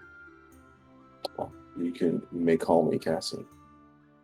And he gestures to the rest of the cart. Rattan. And comes out like one of the windows because Rax is inside. Rax. They like lean around to see where the arm is when they see it. And then the other side, Lynn's head pokes out. It's like, "Oi! I'm Lynn!" He's like, "Interesting. Well, you can call me Duniston. Would you like me to type that in the chat? Please.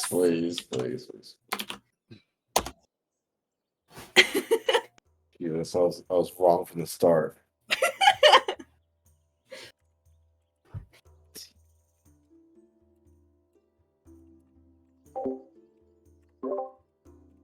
Oh yeah, I wasn't even remotely close.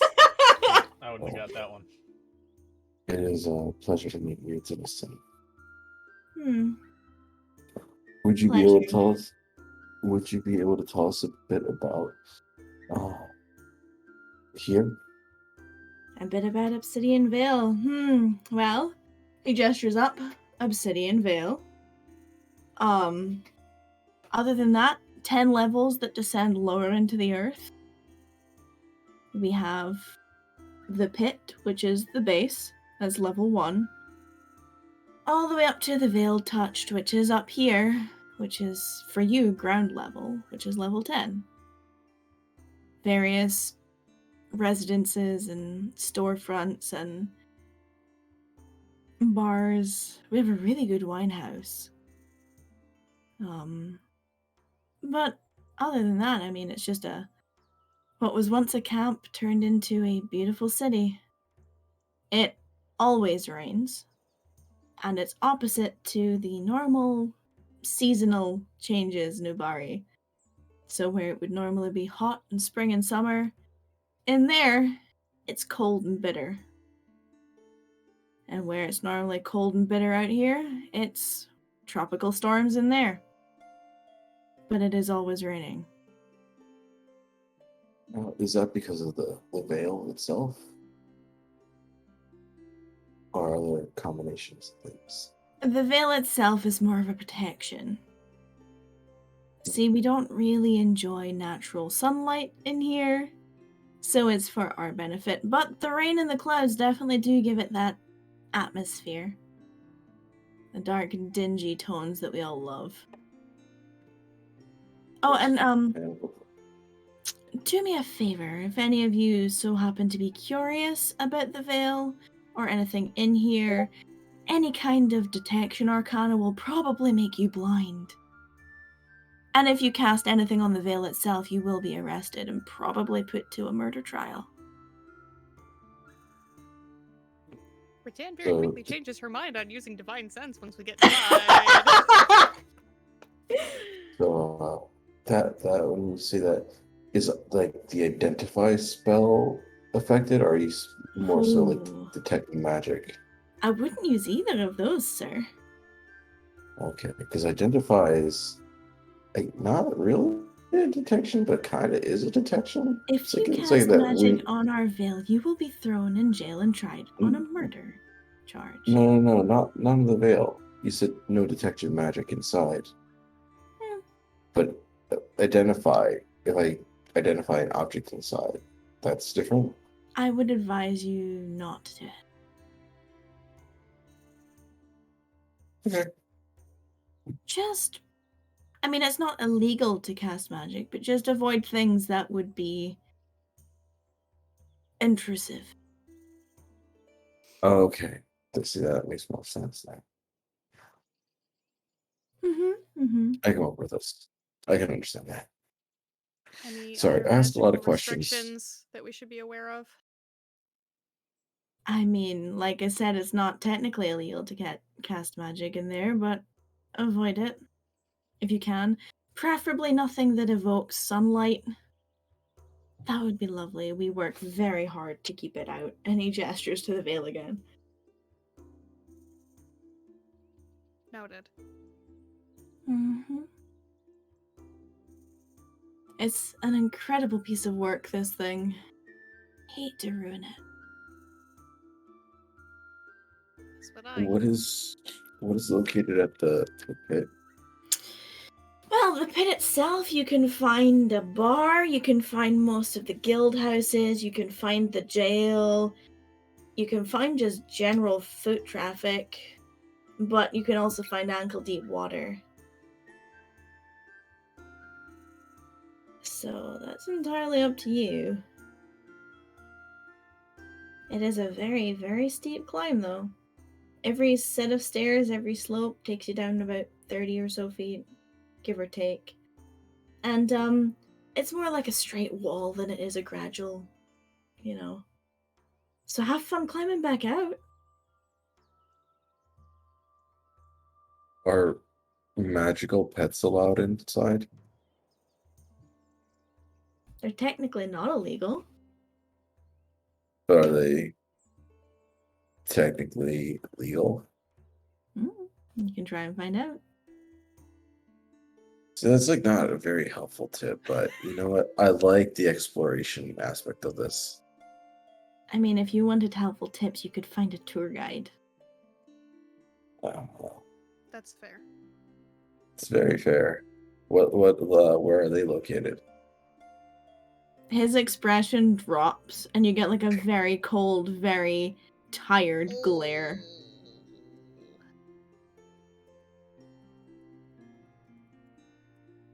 Okay. Guess I took your joke literally.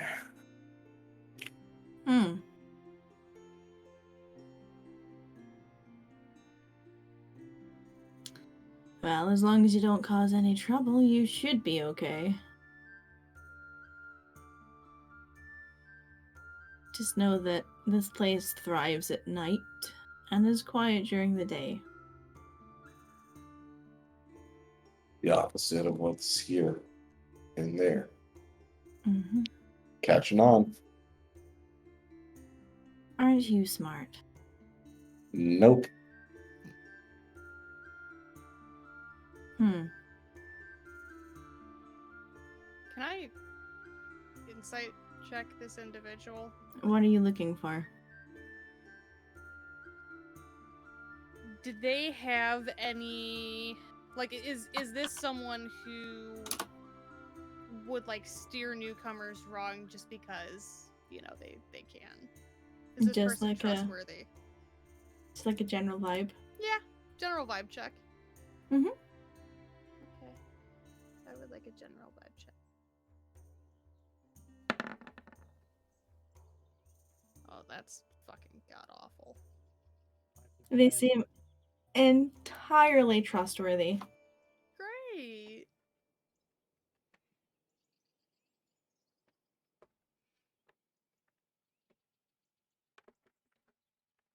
Well, I guess you should be on your way. Well, if you want to dismount and grab your things. I am regretting this because I know that I rolled a fucking 1. But I have to do what Rattan will do, and she thinks they're trustworthy. So she's gonna hop down and hand over the reins and start getting her stuff. Yeah, they hop up onto the seat and get themselves comfy. And where are the stables, Denison? We'll be going mostly the same direction. Once you get into here, you're going to want to head left along the road there. Once you get to the first set of stairs, you're going to go down the way I'm going to go all the way past. You'll go down a couple of layers, and then the inn will be all the way to the east. following the wall, you're looking for a sign that kind of looks like a hog and a wolf's head were kind of mashed together and create some unusual beast. It's fascinating, really. You can't I just get a bullshit detector check on this. You want to see if he's lying to you? Yeah, he's just like fucking with us at this point. Uh-huh. Yeah, of course. Who's roll higher than me? Thank fuck.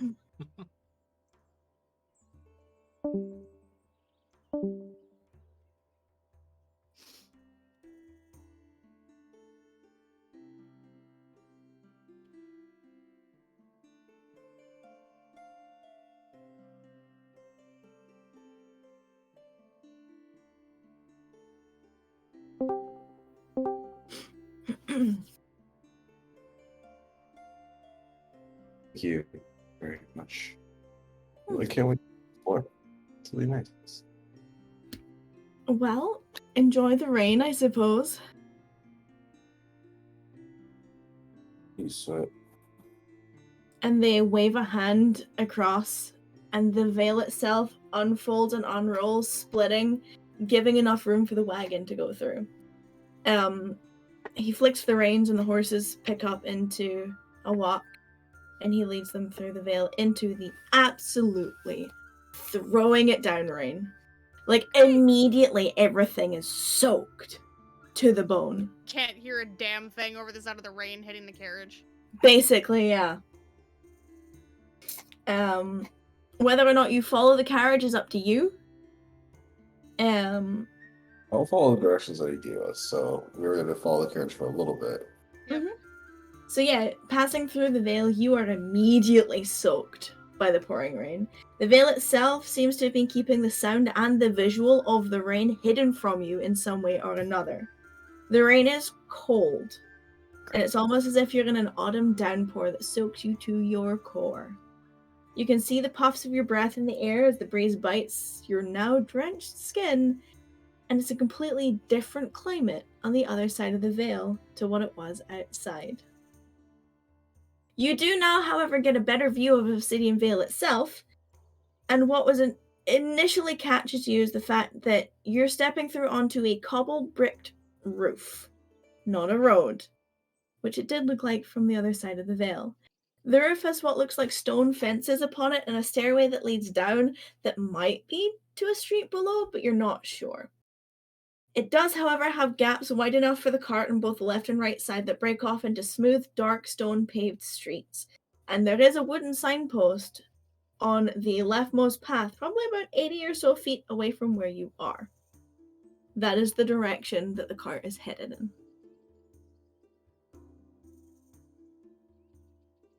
Any signposts that we see, what language are they written in? The first one you're going to see is the one that you're coming up to after about 80 feet. And not only Rex, in fact, Rex can't even read this right now. So none of you can read the language that this is in. Oh. However, there's two signposts, one that you can't read that points further along the road, and one that points down the staircase. That one is in common, and it just says the word in. However, the second sign looks a lot newer, but somewhat less professionally made. Specifically, it looks like someone took an old piece of wood and scratched the word into it rather than getting a proper sign made.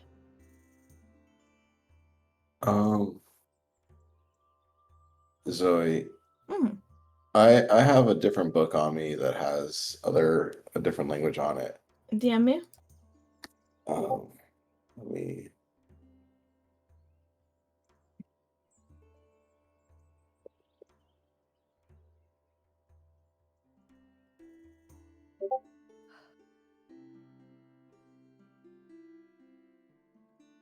No. Cool. Yes. Alright. I mean, we can either follow that one or I can try to ask.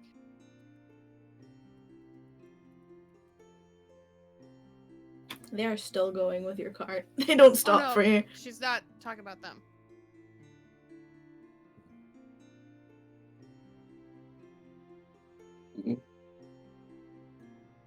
Let's follow the directions that he gave us. Regardless of the sign, I'll go the way that he told us. You see, and you actually all hear Lynn plodding along in the puddles in the background, fur soaked, just like looking miserable, just like not happy about being absolutely sodden in the rain. It's like, this Do you fucking wanna- sucks. Do I want the what? Do you wanna? I could try to like put my wings over you if you want. You really want to take your wings out in a brand new city like this? Not really, but You can also hide in my coat pocket. How big is your coat pocket? And it's a fairly large coat, like the overcoat. you could hide under my shield. Fill off with a wee man. Let's just get to the inn and let's get to Okay, bed. fine. Just didn't want you trudging through the. It's a bit late now. And he kind of looks up and gestures to the absolute downpour Just that didn't is want soaking you another all. repeat of brain. Oh my god. Roku. Thank you, Jesus Christ. My brain kept going Rora or Cleary, and I was like, he was not there. It's okay. I was calling this place Dusk Thane earlier. You're all good. But yeah, you follow the directions almost to the T. And probably about after like you descend like 60 feet, which is down 2 levels, and then head all the way to the east, you find yourselves outside a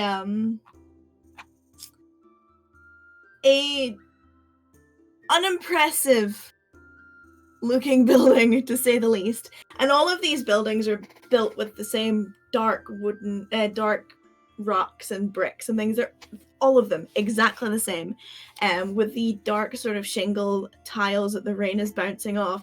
Every single building looks dull and old and unimpressive. And this one specifically has heavy wooden, dark wooden doors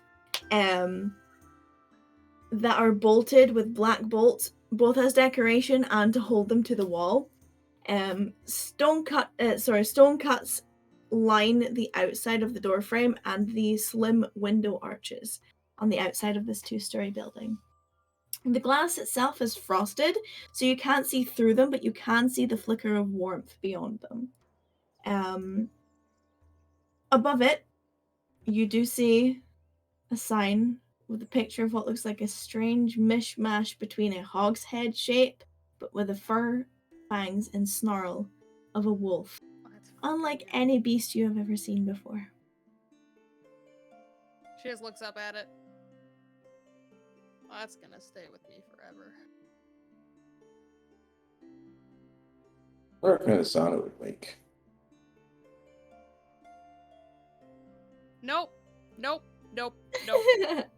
Didn't need that. Do you go inside? Yeah.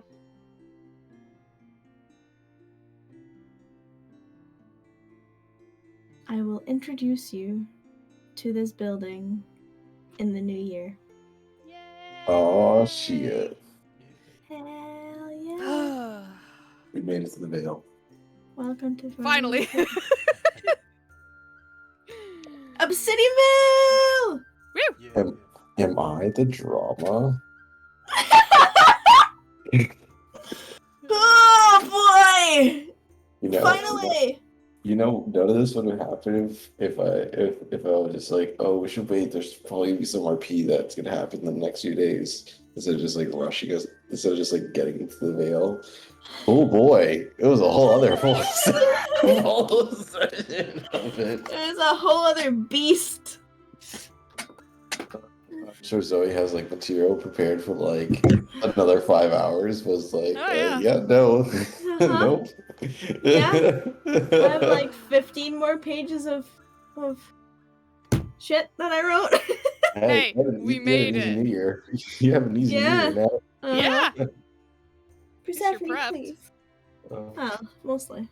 Yeah. Now I get to like put extra shit in. oh yeah. I get to make it even more obsidian-y. Obsidian-y. Yeah. Obsidian-y. I wanted to Where's see that? how each of you would spell his name before I gave you it. I did not have an Not H even in it close. at all, and I did not have a Y. I literally did Dinistin. I did Dynastin. DUNNSTIN. The same as Wither. Oh, that's so Yeah, much. Oh, Tristan. great roleplay, guys. Yeah. Yep, and we'll be back in the new year. Yeah, we'll be back in, I think it's 3 weeks. Let me double. No, it's longer than that. Yeah. No, 3 weeks. I was right. Yeah, And Oh. back in 3 yeah, weeks. on the 8th. Have a fucking. Oh no, you're right. We're happy back on the 8th. My bad. Yeah. Back on Have the a 4 good weeks. holiday. Yeah. Good holidays. Woo! Work Merry. fucked me over, so I'm gonna be alone on both Christmas and New Year. Aw. Yay! Oh no. Yeah. Oh, Oh, Merry boy. Crisis. Merry Merry Christmas. Chrysler. Or whatever Merry holiday Christmas. it is that you celebrate. and Happy New Year. Hap Hat new. new. Happening. Hap new. Oh, Look all right. at all Good those night, NPCs. guys. Good night. All of them. All right. Mm-hmm. All right. Mm-hmm. Alright, so that's it for Organized Chaos for this year. We'll be back in a month or on the 8th for next session. Everybody have happy holidays and happy new year. I personally will be back next weekend for on the 17th for Rift Chasers. Hope to see you all then. Either way, everybody have a good one and see you next time.